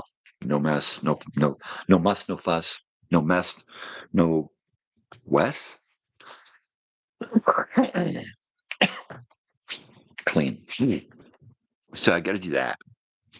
Also I got to go to the post office, check the PO box, see if that other camera's here, bring it home, test it, get my camera set up for tomorrow morning, and get ready to run a live test of my mixer, my three cameras, running through the computer differently so that I can utilize some graphics, try to create some graphics, and test them out tomorrow morning.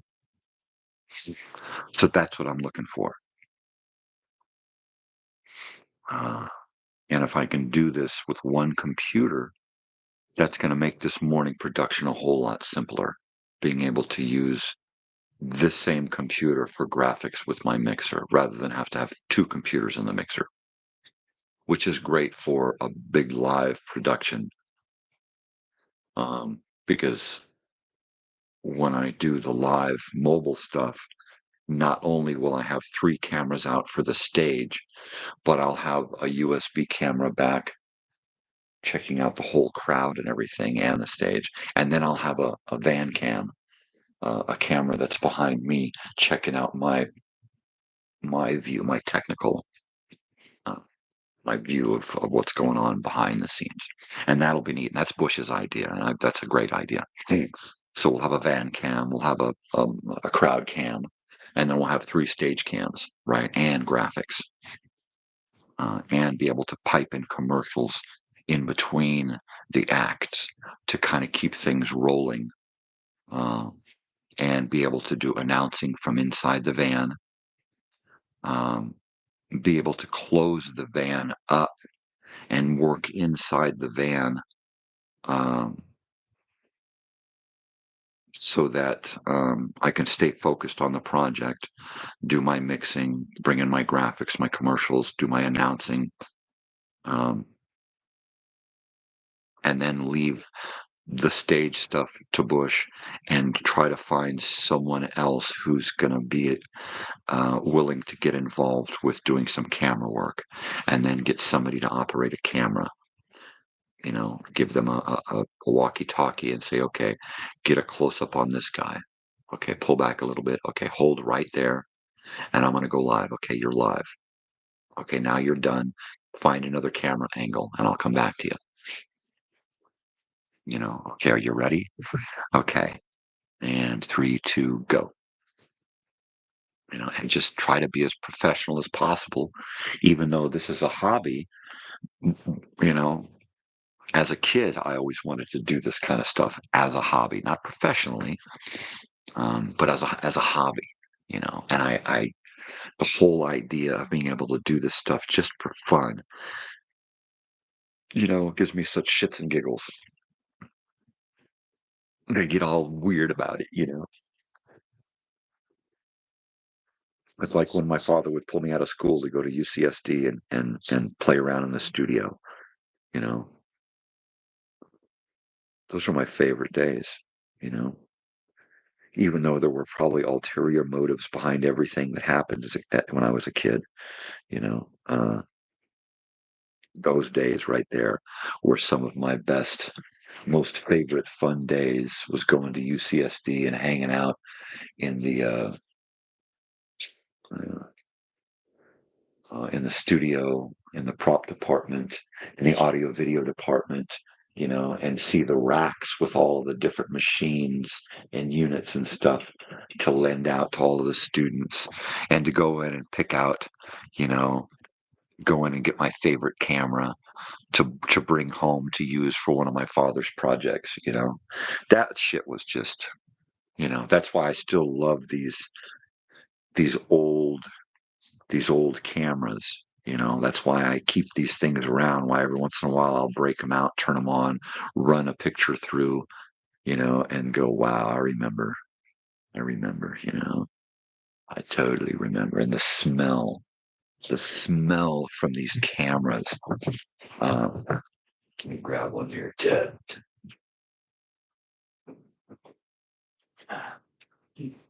Ah, so let me bring my chair around here. All right, so this here is a Sony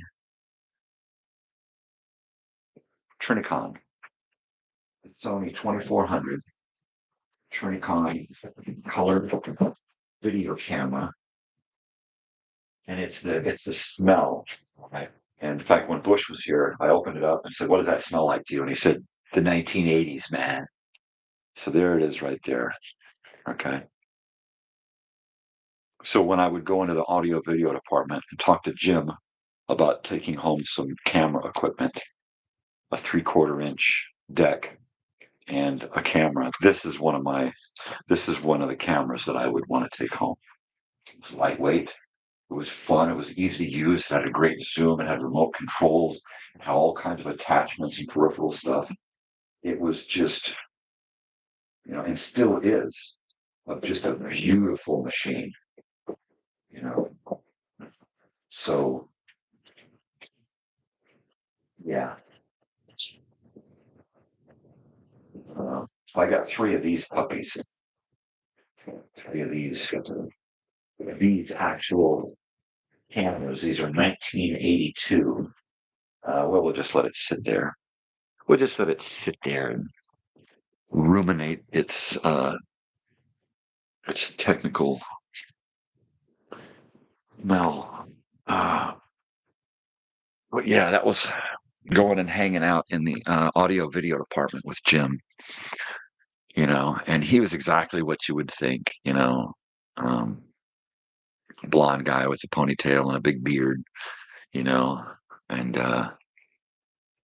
dirty fingernails and solder burnt pieces all over him, room filled with, chunks of magnetic tape all over the floor, and he was splicing together the broken films and stuff. Yeah, because you could then go to the library and bring home films, right? 16 millimeter film, which is where I first saw the Night of the Living Dead was on 16 millimeter film at home in the living room in Temecula, 1980, I think. And that was freaking awesome. That was so that's where I fell in love with the 16 millimeter film. Not in school, which I saw a lot of films in school, but I that was always kind of a school thing.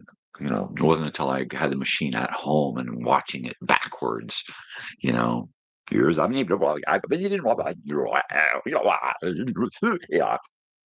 yeah, that was the shit there. Oh, no more coffee, no more coffee. Uh, yeah, man. So at some point, I'll have to break out a 16 millimeter projector and set it up in here because I know there's stuff that I have there that we can watch together. Um, and at some point, what I think I'm going to do is I'll bring back Old Time Radio Wednesdays, but it's going to be after my morning show, right? So it'll be like, okay, morning show is over. Stay tuned for Old Time Radio Wednesdays. And then I'll put on the shows and I'll introduce and segue and introduce and segue and then do that and kind of have an hour and a half or 2 hours of just that. And we'll do that on Wednesdays, right? And then maybe on an occasional Monday after the show, we'll do a movie where I'll figure out how to get us where we could do a watch party and watch a movie together, and then later you can watch it on the playlist. But I've got a lot of ideas for doing these things, but I don't think that taking the morning show and perverting the morning show into something else, because ultimately this is basically what mornings are, right?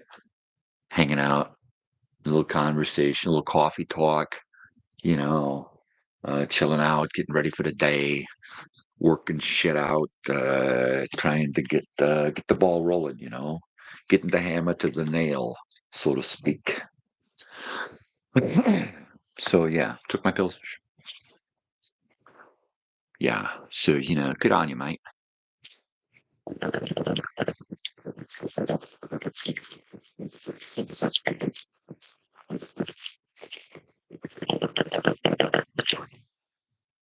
Yeah,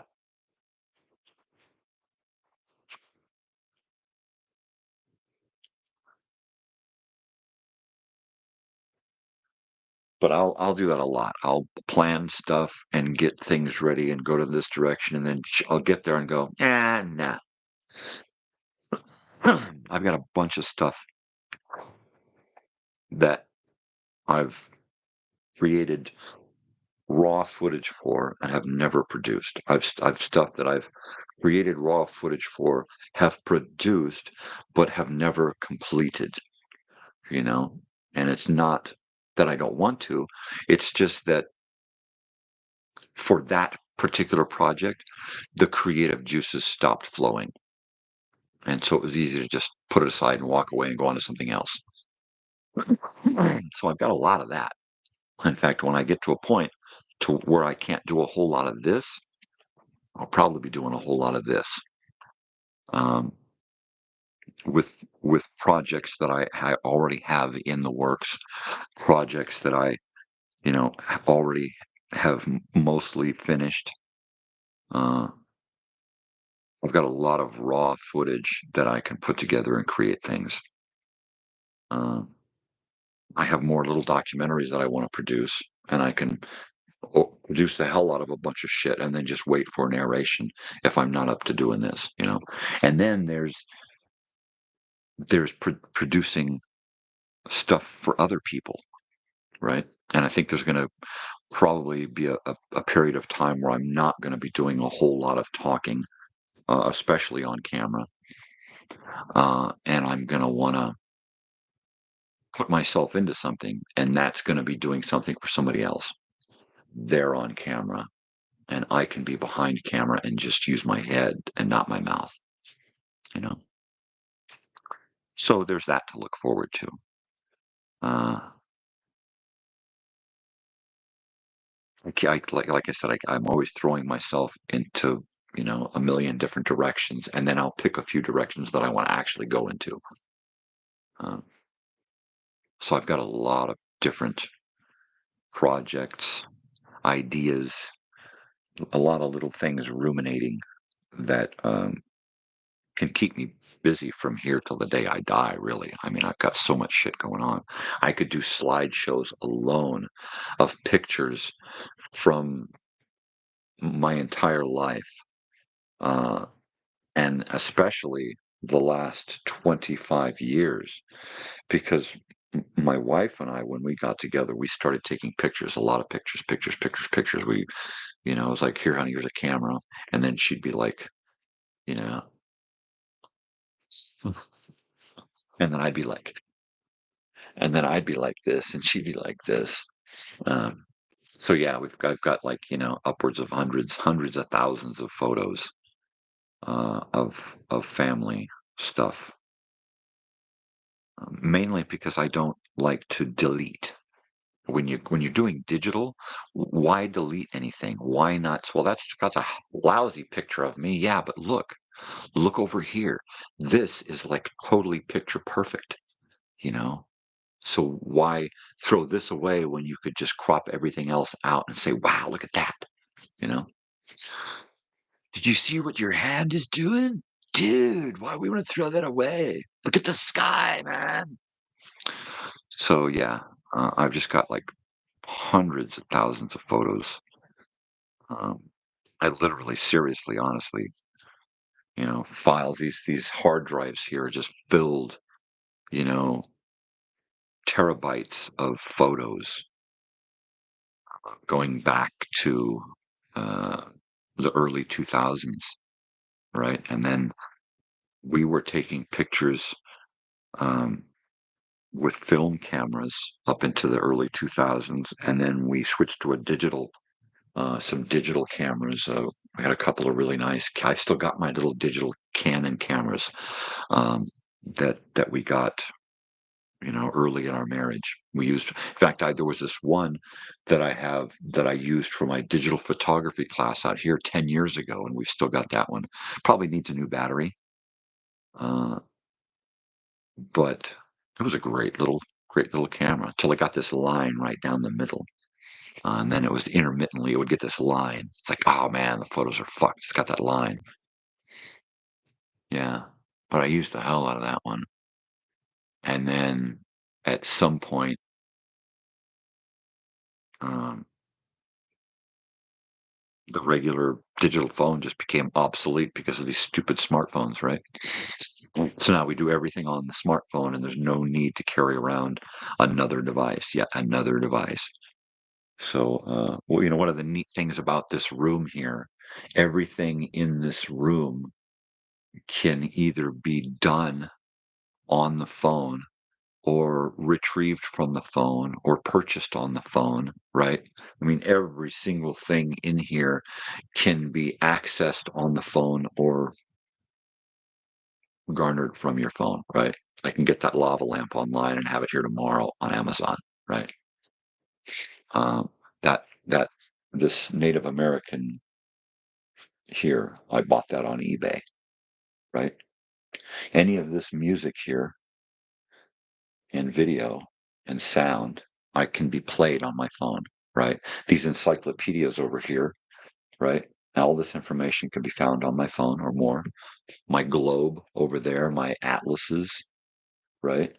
All of that, my TV, all of my media, all of these things can be done on my phone.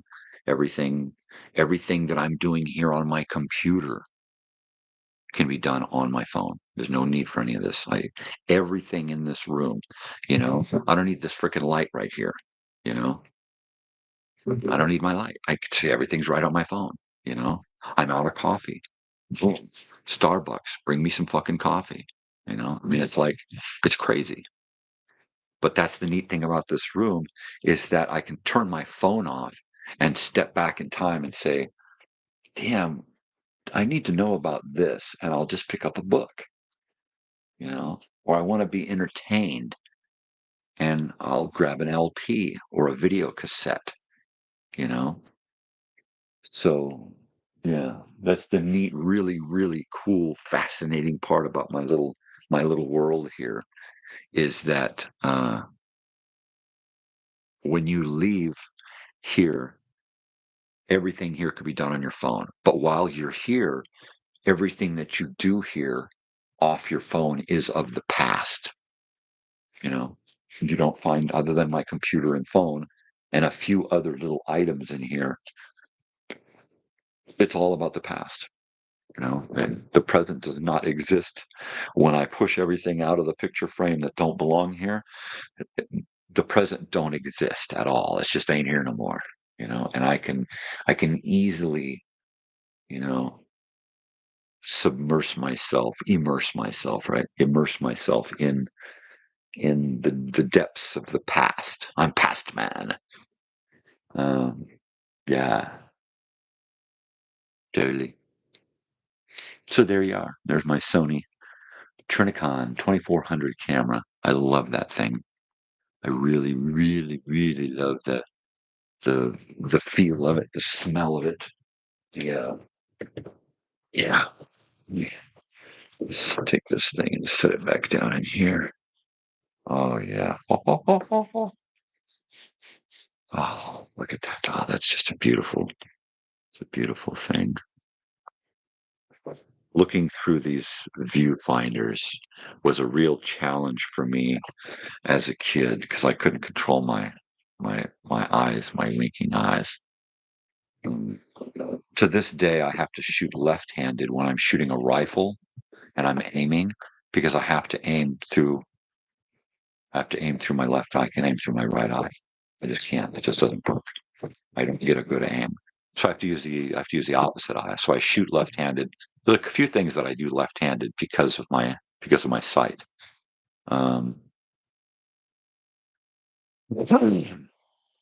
and I think that mainly that comes from having, as a little kid, having worn my hair long in front of my eyes, parted on one side, so half of my face was covered up. I think that's what screwed my vision up for the most part. Was having that big chunk of hair hanging over my face. Um, let's see if I can make this trash can there in the corner. Ah, bogus, man. That's totally bogus. Hello, 3 viewers. So yeah, you know, um, I am past man.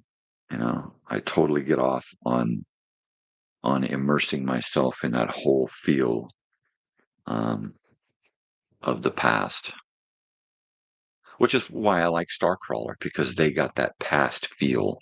You know, they feel like a bunch of kids from the '70s uh, who are just out ready to brawl, star brawlers. Yeah, so I'm gonna have to definitely try to get tickets to that. Try to get somebody who wants to go and check it out.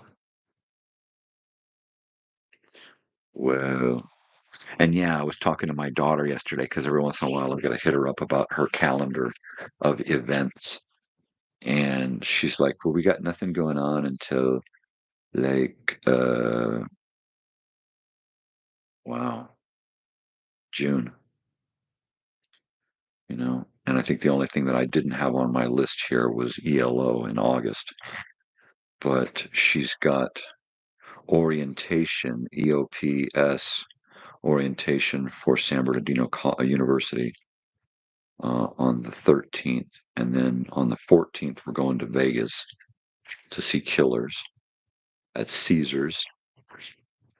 And then on the 21st, right after my birthday, we're going to see ELO. I finally get to see LO.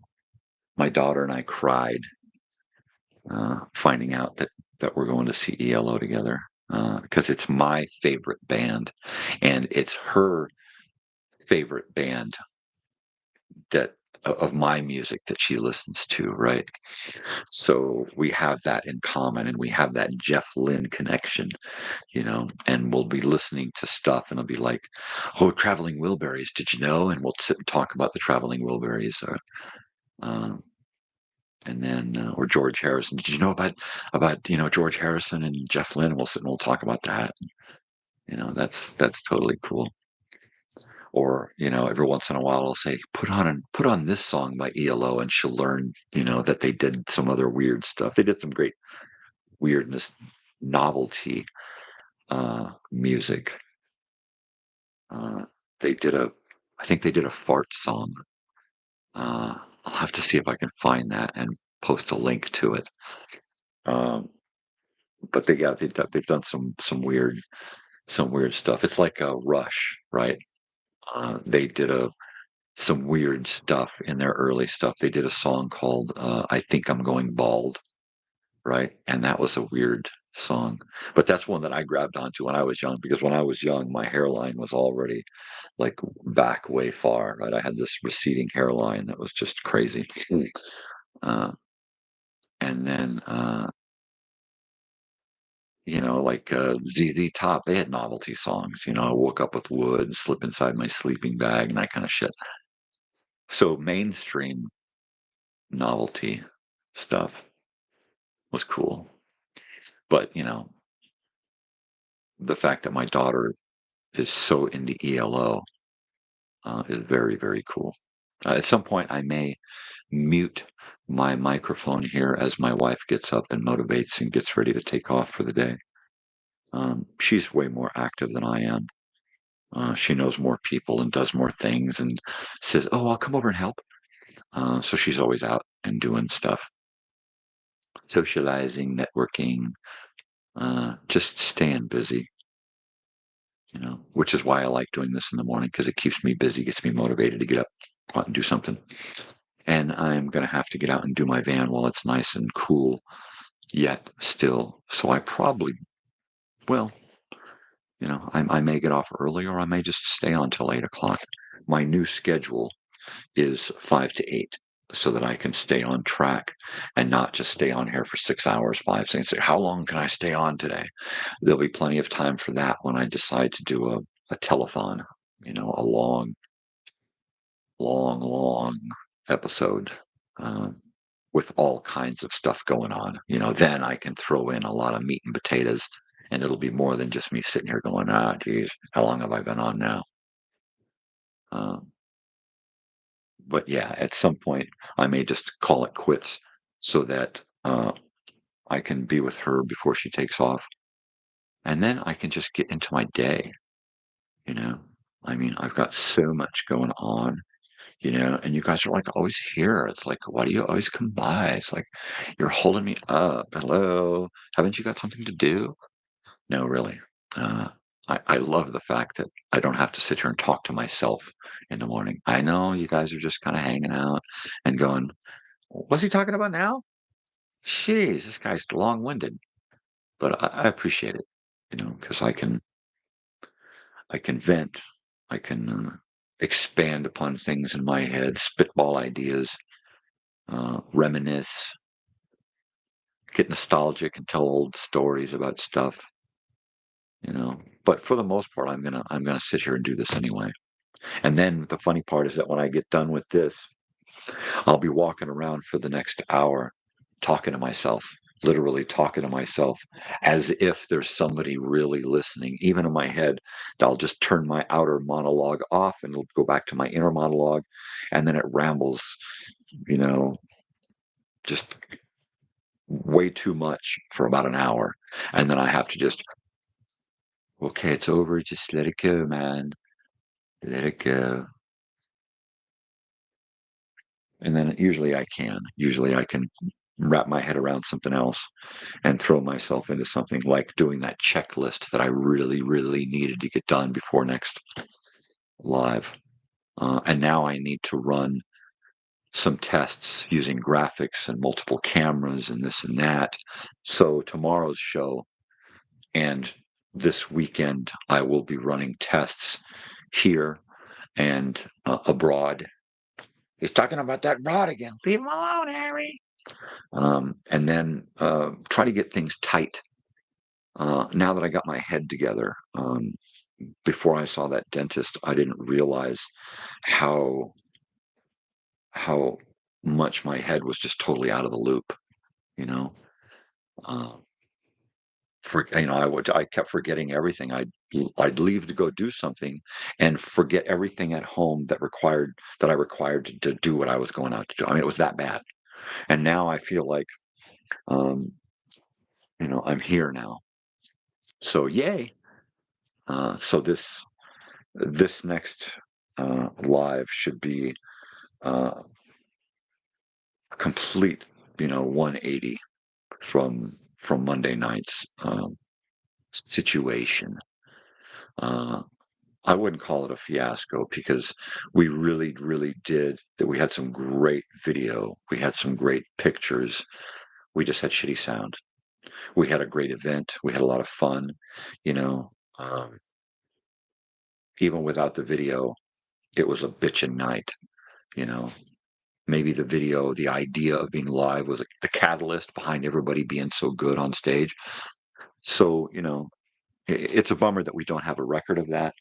But I think that, you know, having everything tight and then being able to record everything that's going out live, that's going to change things up too. Oh, something happened. We got a glitch, this, that, or the other. Well, that's fine. We'll just upload the data that I have. Boom. You know, and then I think it's going to be important to start saving stuff as I upload it to YouTube.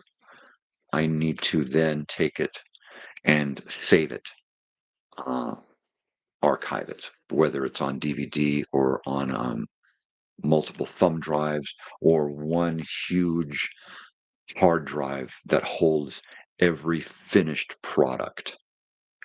Every project that's done needs to go and be archived here in a list so that I know that it mirrors exactly what I've produced.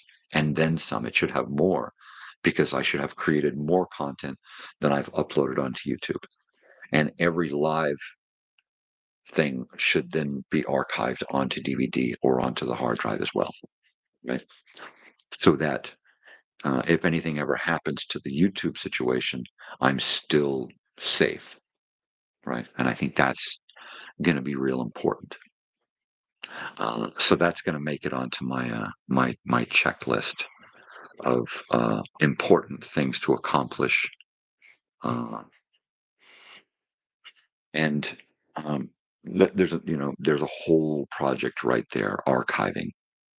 So I need to find out how to start that process of archiving things that I've already produced, which should be relatively easy. Save them into a file that's so big, and then burn that onto disk. Boom, done, archived, and then transfer that into a file on a hard drive, double archived, triple because it's on YouTube, and hopefully my YouTube channel will be there even after I'm gone as a memorial, right? So there's that. Uh, So that's a huge undertaking at this point. Had I started at the beginning archiving everything, I had easy peasy. But at this point, I've got to come up with a system on how to do it and then start downloading live content as files and then burning them onto disk, hard drive, thumb drive. I had thought about recording a lot of this stuff onto VHS and archiving that way, but that's so cumbersome and so time consuming and so big. I think it's got to be way better just to stay analog to digital and then remain digital from there. I wanted to go back and forth so that at some point when I'm gone, there are these tapes of me floating around and people would watch a videotape and not be quite sure what year it was produced in, right? And maybe I'll still do that, put some collections of stuff on videotape where you can't tell what year it is, right? That would be kind of fun. So there's that. Another thing I have to do is print out all of my music and lyrics, a second copy, and put it in the van permanently so that when I go to these things and it's like, you know what, there's a lull, there's not much going on, there's not many people here, or it's a sound check or something, and I feel like maybe I'll get up there and do a song real quick, but I can't do it without the lyrics.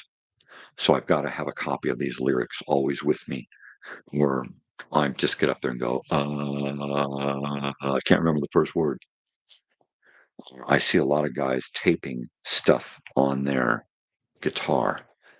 Uh, and I don't know, cheat sheets, notes, crib notes, the first word to each song. What are they, the lyrics? Is it a set list?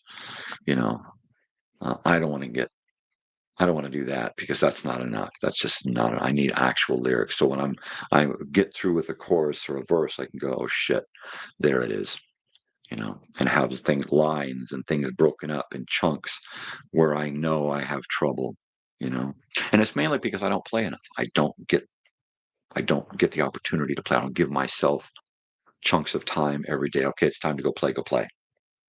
I just don't do that. I'm not that serious a guy. I'm not a musician. I'm not a singer. It's a hobby. Ooh, my stomach. Did you hear that? Did you hear that? Yeah, I mean, I'm hobby guy. Everything that I get into, I do until I like, I'll get into something else. Then I get into that, and I'm really into that. And then it's like, ooh, I remember that, and I go back to that. So, right now, um, I'm kid video, I guess. You know, living live Lenny. I'm the guy that wants to get in and do a bunch of live stuff, and then at some point, the live stuff will become so routine that I'll probably be doing it, but I'll need to get into something else and throw myself into something else because, you know, the morning show like this is perfect. Doesn't take a lot out of me. I can do it, rack up some time on YouTube and work out a lot of stuff. And then at some point, the nighttime live stuff will become so, you know, so run of the mill that it'll be easy to just get there, produce it, put it away, and come back to it next week and not have to worry too much about it. You know, it'll produce itself at that point. And then I can get myself into something else and throw myself into another project. Uh, and I think that at this point, it's going to be painting my house because the outside of the house uh, needs a paint job. So what I'll probably do is once a week or one week I'll devote to painting one side of my house. It's just a mobile home, just a little rectangle, right? Not a big deal. It's even less of a big deal if I just do one side at a time, right? Go out, hose it down, the next day come out, scrape and prime and peel stop and caulk, you know, I come out the next morning and do a little bit of masking and set up and spray, do some primer, you know, and the next day do the finish coats and unmask, and then the next week come out and do it again, and just do it one side at a time, and try to do it so that I'm kind of chasing the sun, so that I'm not working in the sun, you know. And there are lots of different times of the day that I can work where the sun is just not a factor. The heat is, but you know, that is what it is, right? So I think the next project is going to be painting the house. So next week I can look forward to that. Next week it's supposed to warm up, which is a bummer. But this week is pretty much fried, and I've got to get my van worked out and practice my live stuff with the time that's remaining until Monday. So my schedule is pretty much full again.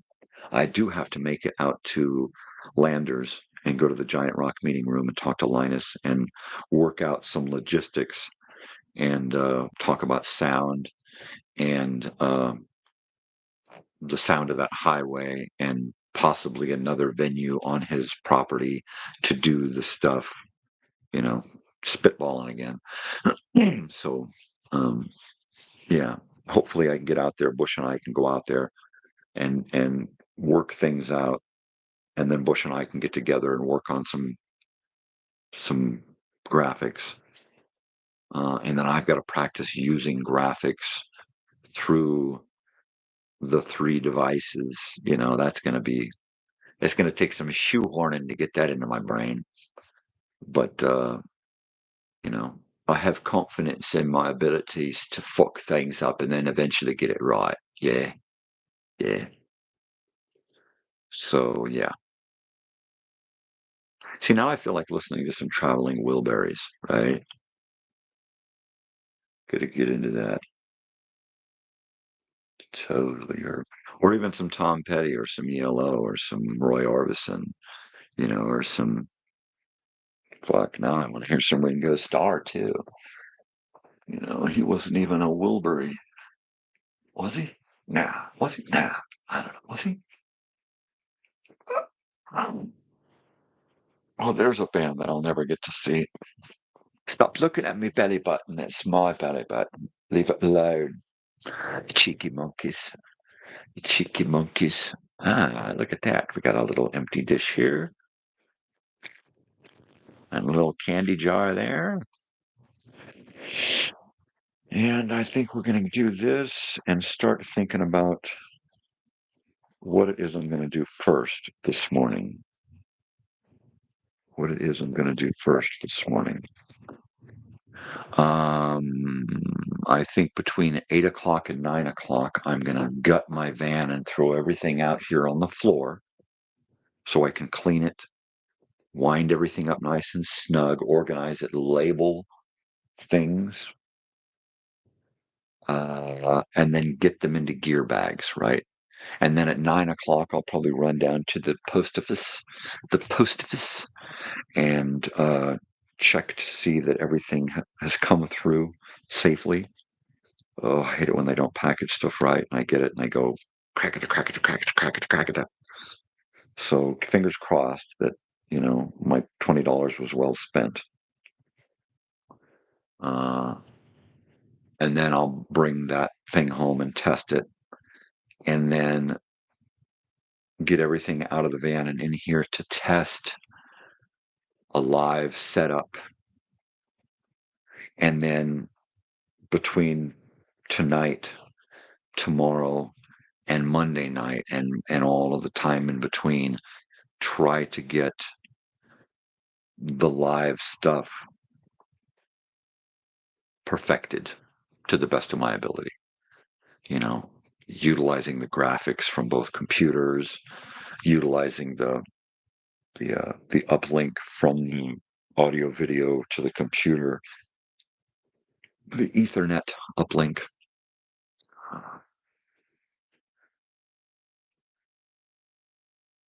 And having a multi-camera live show with graphics and sound and stuff, and that has to be perfected so that when I go live and run a live test, We get thumbs up all across the board, and it's like, okay, 15 minutes, we're doing the live, you know.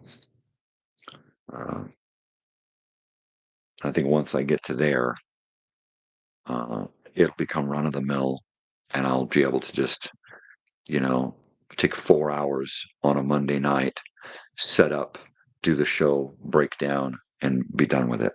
And then that to be only extended by the amount of time that people are on stage. I won't mind so much coming home at 10 or 11 after a good show if I don't have to then bring everything out of the van and set it up in here to do this show, right? The only things I should bring out of the van that night should be the things that I don't want to be in the van the next day in the heat. That's it. Uh, and then, yeah, once I can gear up and gear down from a show easily, I think then it's going to take me to the next project, and then I'll just keep stacking these projects until, well, basically until all of my days are filled, all of my time is filled. Because that's ultimately what I'm looking for to avoid uh, the throes of depression is to stay busy and stay focused on things that don't just make you happy because that makes you crash, but things that fulfill you. And that's what I'm looking for, to be fulfilled. So everything that I do on video, it's like, wow, that fills me up inside. That fills my soul. And that's what I'm looking for. Doing projects, collaborating with people, that is really, really, that tops off my tanks right there. So I need to do more of that. So at some point this week, it'll be collaboration day, and I'll get to sit with somebody here or somewhere else for a few hours and work on uh, development of a project. And like I said, first and foremost, right now, it's getting Monday night perfected so that it's a no-brainer. You know, I like being able to do an autopilot, just like I like to work on autopilot, frees up my brain. I like to do things on autopilot where I don't have to worry about it, don't have to think about it. Everything is mapped out. I've got checklist. I've got, a roadmap. Everything's planned out. This is how things are hooked up. Make sure that everything is done. All of these things are happening, completed, perfect. You know, so uh, and then it's just a matter of organizing and stacking these projects on a daily basis so that the time in between the main day-to-day, week-to-week projects are are filled.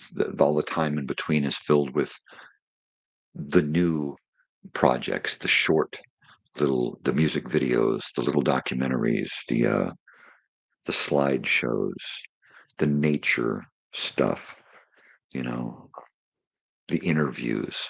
I still want to do a live interview show. At some point, I will have made enough connections through the open mic night that I will be able to produce a viable, regular Friday night show. Corporate pulled the plug on it because I just couldn't get enough regular guests, right? So I have to go back and say, okay, look, I've got guests stacked up for 6 weeks. I got 6 weekly shows ready to produce and to get out there. And then if I can do that and keep reaching forward for more and more guests and keep more guests on the calendar, then I can produce a weekly Friday Night Live interview performance show. So, I've got all of these goals and all of these, challenges. Uh, and sometimes my reach does exceed my grasp, but um, do I feel like my hand is getting slapped when I don't am not able to grab it? No, I learn, I live, I learn.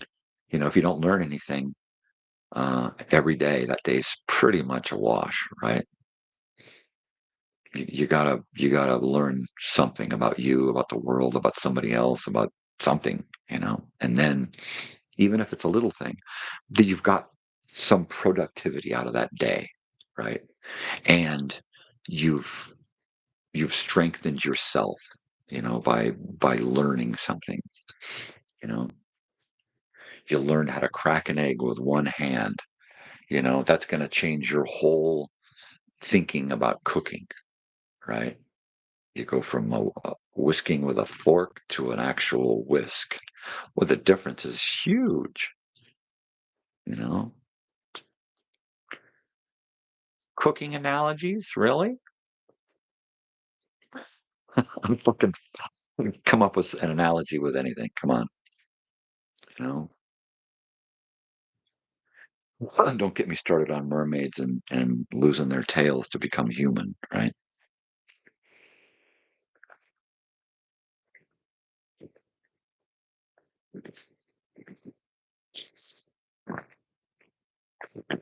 Oh my god, I love the Little Mermaid. Yeah.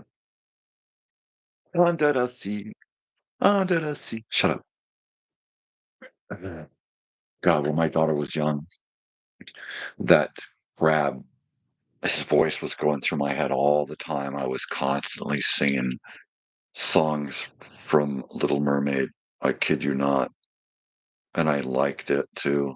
I enjoyed busting into, a rendition of Kiss the Girl. The fact that you know, it's been 15 years and I still remember a lot of this crap. If the song were to come on now, I could sing right along with it. Don't ask me to recite any of it now. Yeah. Isn't that fun? The things that we hold on to from raising our kids, the little things that we did with them. And we asked them about it. You remember them? Like, I don't remember any of that. You're weird. Shut up. Don't ever bring that up again. God, man, I don't want my friends to know that. But honey, you gotta remember.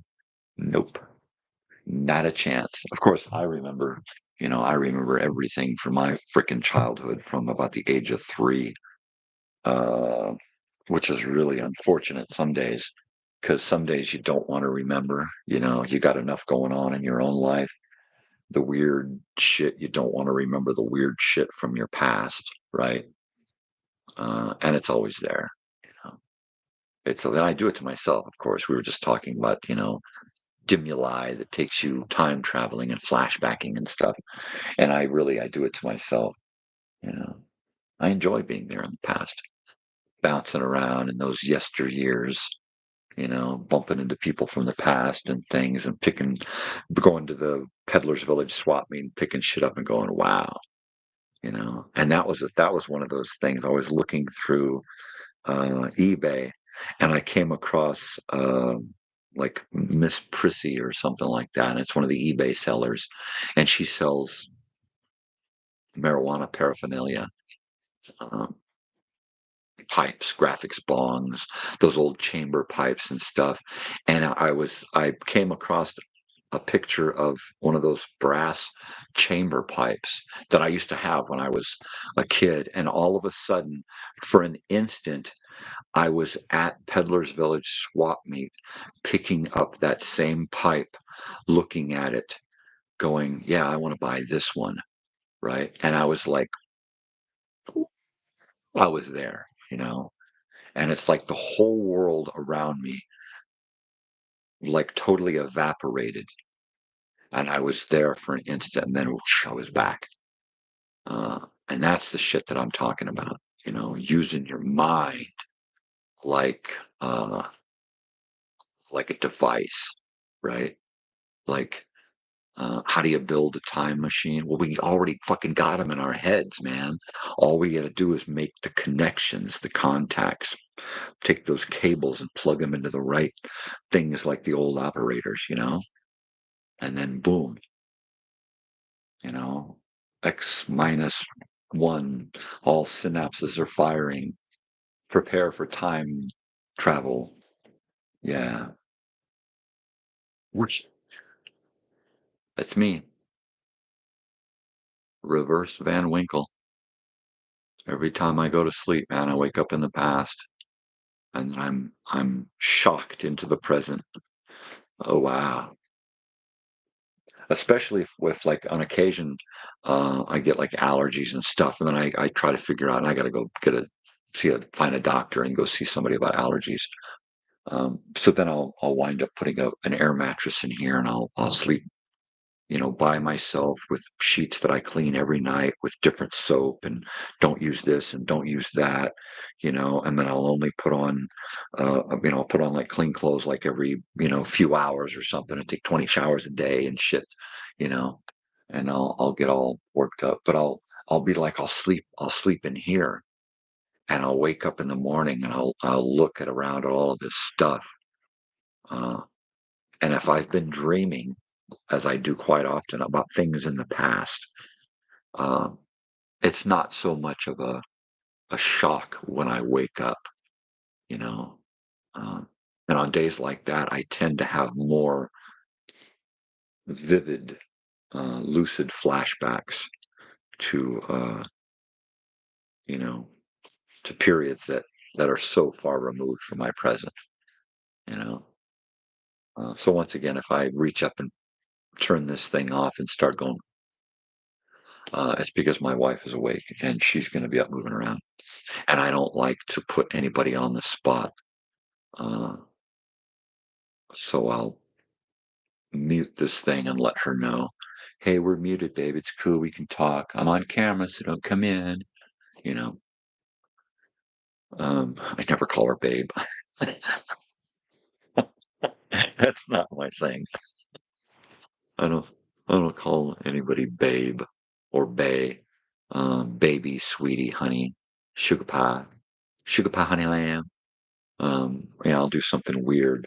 It's usually if I do one of those kitschy, cutesy nickname things. It's something that I never use and I'll never go back to. It's like something new. It's like every time my dog comes into the room, I'll call him a different name. Hey, Sparky. Hey, Buddy. Hey, Ralph. Hey, Rascal. Hey, Char. It's like I'll just give him a different name every freaking time. You know, come over here, you little bucket of fuzz munch. You little fish meister. I just nickname, nickname, nickname. And I do that a lot to keep my brain thinking, try to keep my wits about me and stay witty. So I'm always trying to say things and think things that are off canter and different and try to have a humorous spin on them. And mainly it's to keep my brain firing, you know, because of early childhood brain trauma and smoking a lot of marijuana and having chronic lifelong depression, and now over the last 13 years or so having chronic pain in the neck and the back. Yeah, I got to keep my brain working constantly, thinking about stuff, thinking about other stuff, trying to keep my mind off of things that I don't want to think about. So yeah, I love the nickname game, where sometimes I'll just rapid fire, nickname, nickname, nickname, nickname at the dogs. And my wife is going, what the hell are you talking about? Who's a fish face? Who's a monkey bone? Uh-huh. Me? Is it me? Can I shoot it? Totally.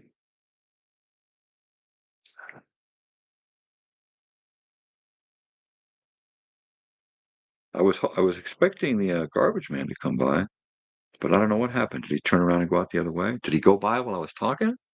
Anybody? Uh, yeah. And then I thought I heard a fly. The, the, and that always bugs the shit out of me. I cannot abide a flying fly. I think it was just my imagination. I think. I am what I am. Wait. Nothing going on this month other than my daughter's graduation and graduation party, and then hopefully at the end of the month, going to see Starcrawler. And Pappy and Harriet still look at my belly, but I've got a lot to do this week. Man. And we had a cancellation for Saturday, which means I don't think there's anything going on for Saturday.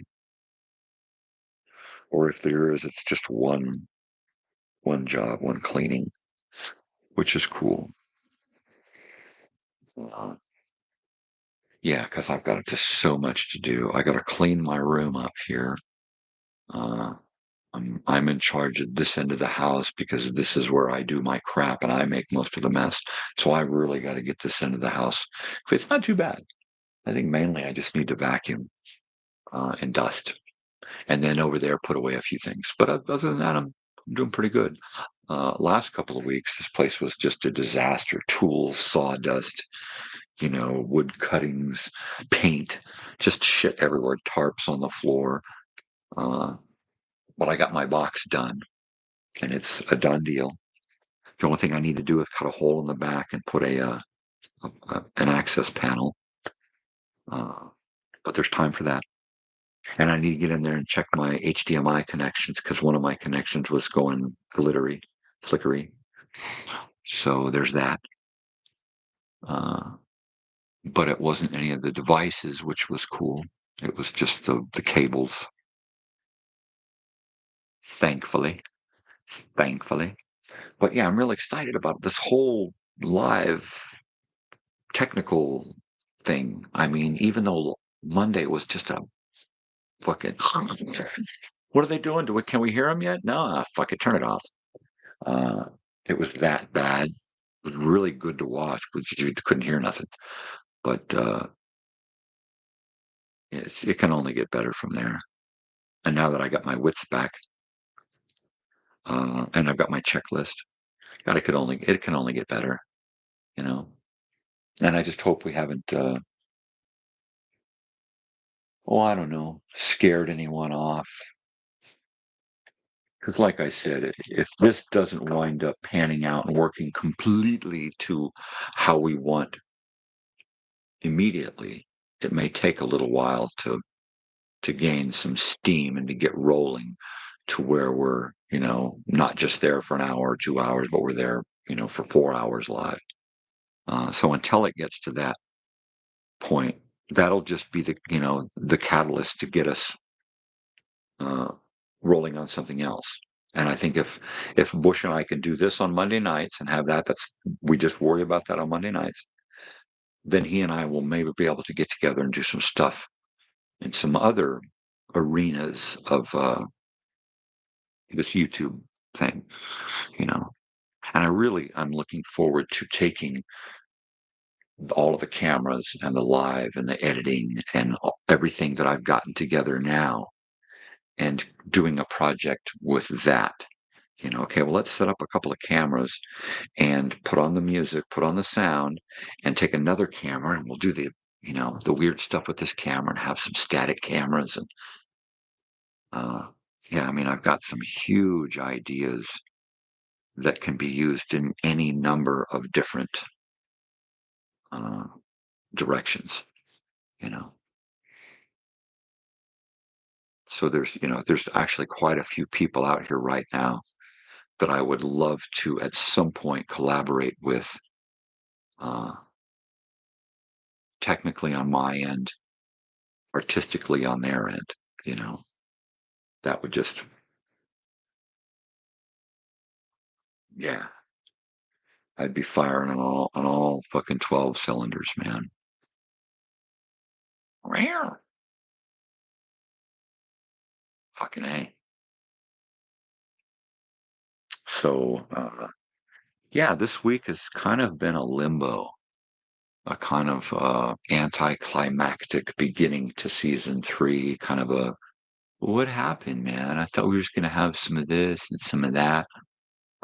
We'll see some of that tomorrow, and at some point, I will figure out how to go logistically from the van to the live morning here and back for mobile live, and keep a lot of the bells and whistles that I would like to have in the morning show. I'd like to have multi-cameras. I'd like to have graphics and sound. And I'd like to be able to go other places on the internet and take you along with me, right? So uh, we're going to get there at some point. Um, because of the live stuff happening elsewhere, it's kind of pulled me in two different directions. So I'm kind of having an adjustment period where the learning curve for the nighttime stuff is a little more strenuous than I had anticipated. But that's cool. I mean, I don't see anything negative about it. Uh, I see a whole lot of positive. Mainly, it's keeping me busy, keeping me, doing shit and staying out of my depressive state, out of bed, out of my own head. I can't think about my own woes when I'm, concentrating on some kind of technical difficulties that I'm having, you know. And I don't allow those technical difficulties to throw me into depression, you know. Um, I kind of look at it as a game, a puzzle, you know, um, like a simulation. In fact, I was playing a little solitaire last night because that's what I found out that was mind numbing enough to put me to sleep. But before that, I was searching for simulation games. And it was like, no, no, no, no, no. It's like, you know what? Video editing, creating stuff, making content, that is such the ultimate video game for me right now because I get to use creative skills to create something that gives me a payoff. And the hit points and the scoring is the stuff that I see on YouTube. So it's like a real life video game. I become the Matrix, and I'm sucked into the world. It's like putting on goggles and living in a different thing, playing this, joystick. Yeah, it's totally like that. So I was like, why am I going to play a video game now when I can just load up some video into a program and start shuffling shit around and adding and subtracting, and all of a sudden, boom, I got 3 minutes of awesomeness, you know? So yeah, that's where I'm at now. Do I want to sit and watch hours and hours and hours of TV and have my brain go to sleep? Or do I want to spend hours and hours and hours on my laptop and create something that is more entertaining than what I would spend time watching? And the most entertaining part is the creation. You know, so yeah, it's like I had fun playing a little bit of solitaire last night, and I'll probably do that some more during times when I just need to go. "Mm," and I'm still all up here. So that was really helpful last night. I played like 6 rounds of solitaire and stopped when I won. I won most of the games. It was like playing I lost, I play, I lost. All right, when I win, I'm gonna go to bed. And then I won. It was like, all right, one more. And then I won another one. I was like, all right, I'm going to bed. And I crawled into bed, put on my movie, and was like, gone. And of course, ants. The movie that I had going to sleep, my sleeping pill movie, was Ants until it was yanked off of YouTube. So I had to find another sleeping pill movie. And thankfully, I found one that I had used before. And it's not that it's a movie that I don't like. It's not that it's a boring movie or a snooze.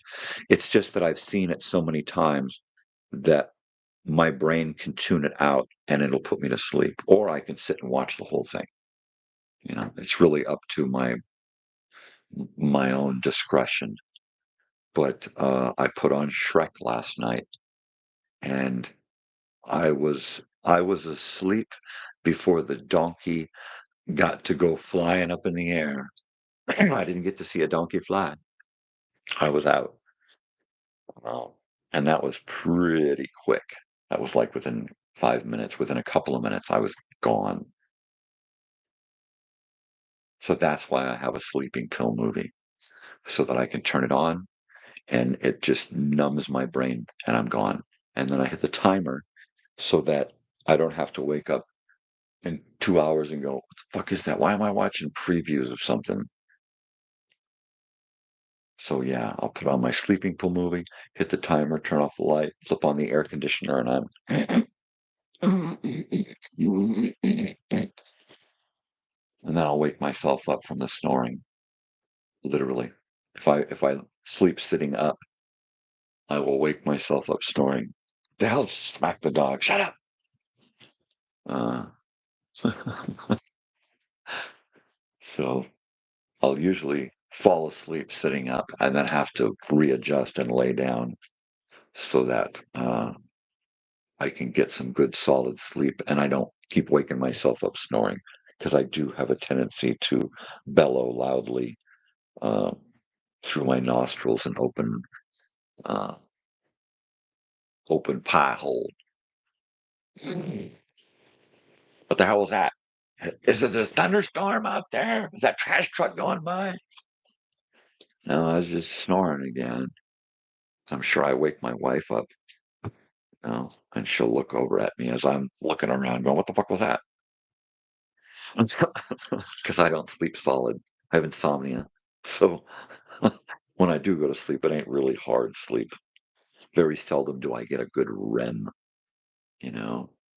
Very seldom do I dream a really good long dream. It's usually something that happens so quick that I wake up still in that dream going, where's that person I was just talking to, man? What the fuck? Oh, right. Right. I'm just doing the brain thing.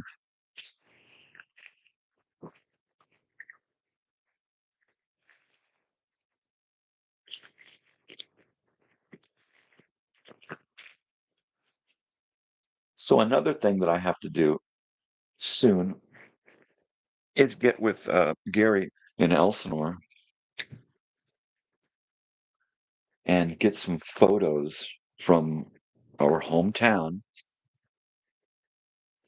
And this is the UPS tracking number that I need at the post office. It's on my phone.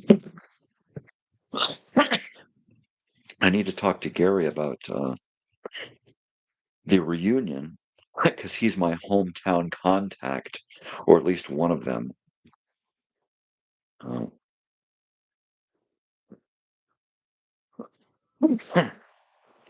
and I need to do another trailer, a longer teaser trailer about the reunion with more photos, more information, a kind of a loose itinerary. I want some solid dates.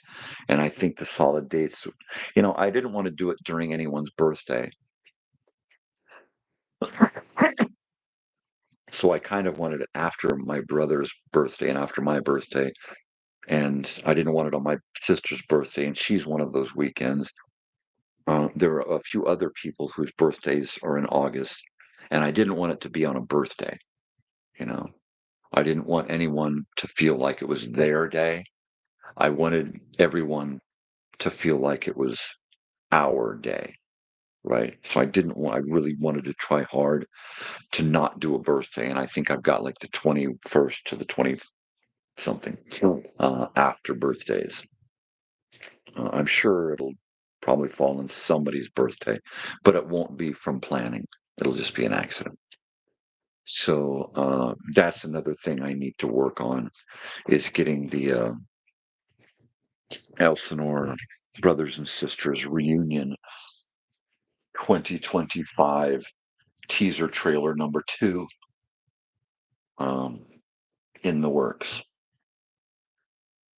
And that's just another fun video project that'll probably take me 2 or 3 days. It'll take me a couple of days of gathering materials and information and planning and scripting, and maybe this time creating some voiceovers since I may, lose my voice at some point for a while. Uh, so I'm going to want to, really give a better idea of what's going to take place in August of 2025.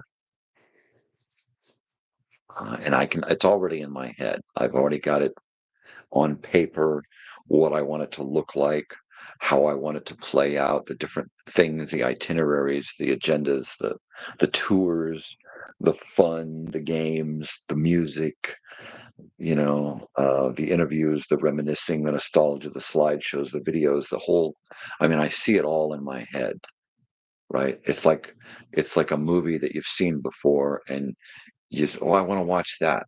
And then the movie plays out in your head over a millisecond, and it's like, okay, I don't need to see that. Let's, but at this point, it plays out in my head, and every time it plays out, it's like something, it grows. So, yeah, uh, that's going to be happening in the next week or two, is getting that uh, new teaser trailer. I think the last one I did was 60 seconds or a minute. I think it was 90 seconds, right? And it really was much ado about nothing. The only real big news was reunion summer 2025. That was pretty much it. The next trailer, I think I'm going to utilize the whole song from the first one, which will be 2.5 minutes at least, uh, and really get into more information about what's happening on that weekend. And it's really going to be a week of of what's going on, because I'm hoping that with the people that are there already and a few people coming into town early, we'll be able to set up some different fun things before the event and then after the event. I'd like to take a day and take a few people and go to the beach over the mountain and over to, like, what is that, Dana Point or something, or over to San Juan Capistrano, right?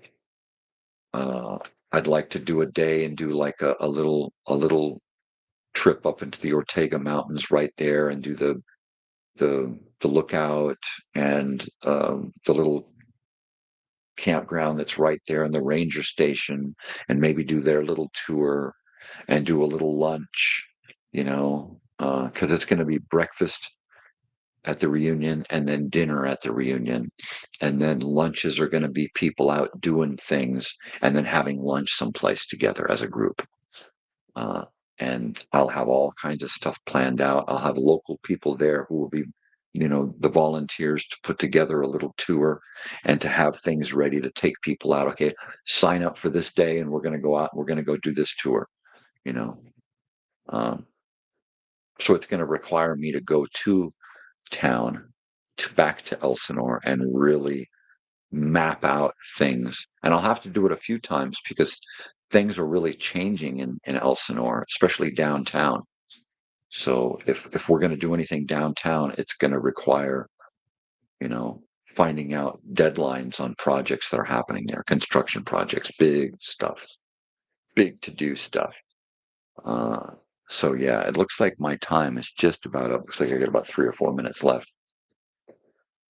And then I'm going to be grabbing something to eat. Um, and putting together my agenda for the day. I think first off, it's going to be to gut the van, throw everything in here, and then go to the post office, and then come back and organize everything for a test here at home tomorrow and over the weekend, and then get everything geared up for mobile testing and Monday Night Live. I think this Monday Night Live is going to be the one where technically we really are going to shine. We're really going to start to come into our own. If I can spend at least one day working with Bush to come up with an opening and closing concept, and then give myself a couple of days to create it, having the practice creating other short segments, I think I'll really be able to come up with something that's going to be fun and entertaining, and then get with Linus and come up with commercials to do in between the acts. So we're not only having our acts and get an occasional in between with Bush, but he won't always have to be out there. We'll just have a monitor so that the crowd is now getting the commercial as well, right? And they're finding out that, oh, look, guess who's playing, at guess who's playing here next week? Let's come back. So if we can get that going on too, then we'll get more and more and more people accustomed to coming on Monday nights and having fun. And then more instruments means more opportunities for people to get up and share their talents, right? Um, more cameras to capture it, the ability to save the live feed as well as go live on YouTube. So we got, we're safe both directions, right?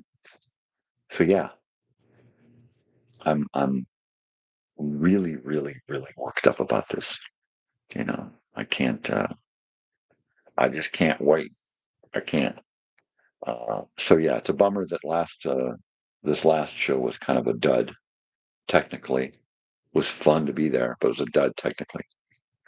Uh, I think that right there only made it, gave me more drive to hone this down to perfection, which I think it's like a total 180 from this last show. This next show is just going to be, phenomenal. I got another camera coming today. Hopefully that will have made it through the mail unharmed, unmolested, and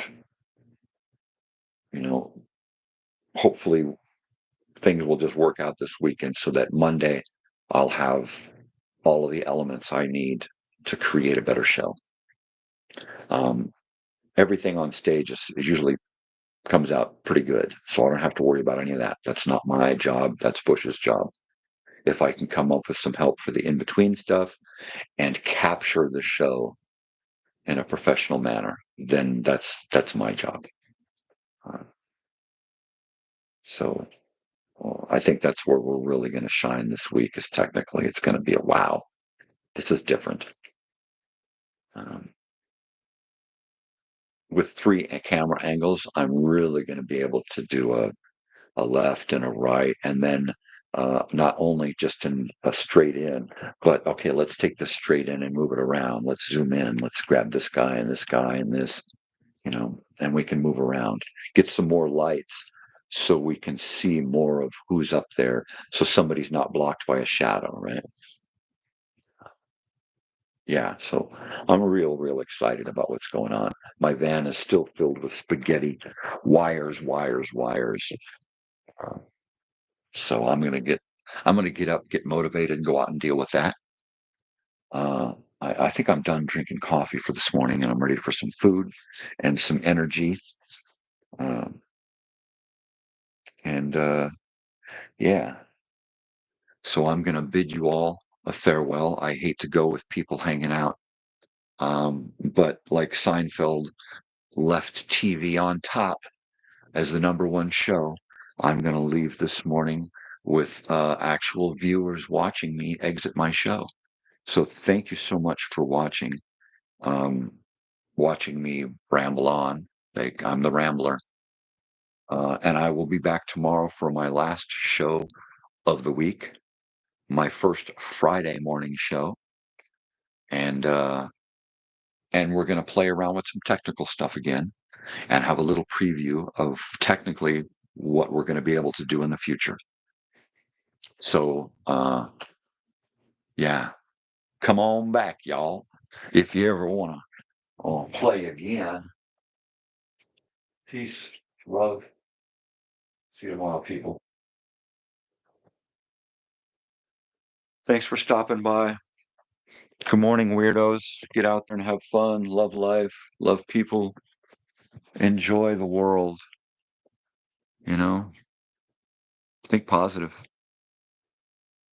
Um, take it easy, Joey. Have a good night sleeping and a good night working. And I'll talk to you. I'll talk to you tomorrow. And don't ever be afraid, anybody, to shoot me a message. And is that Bush? No, that's my dentist again. Yeah, I'll talk to you. Jeez. Um, but yeah, you know, anybody who wants to come and hang out with me personally, I do great video chats, because with a video chat, uh, we can get more in depth to whatever we're talking about. I can actually share stuff in my room with you without fear of copyright infringement because it's a personal call. So yeah, I will talk to you all tomorrow. Love, peace, happiness, and y'all take care. Bye now.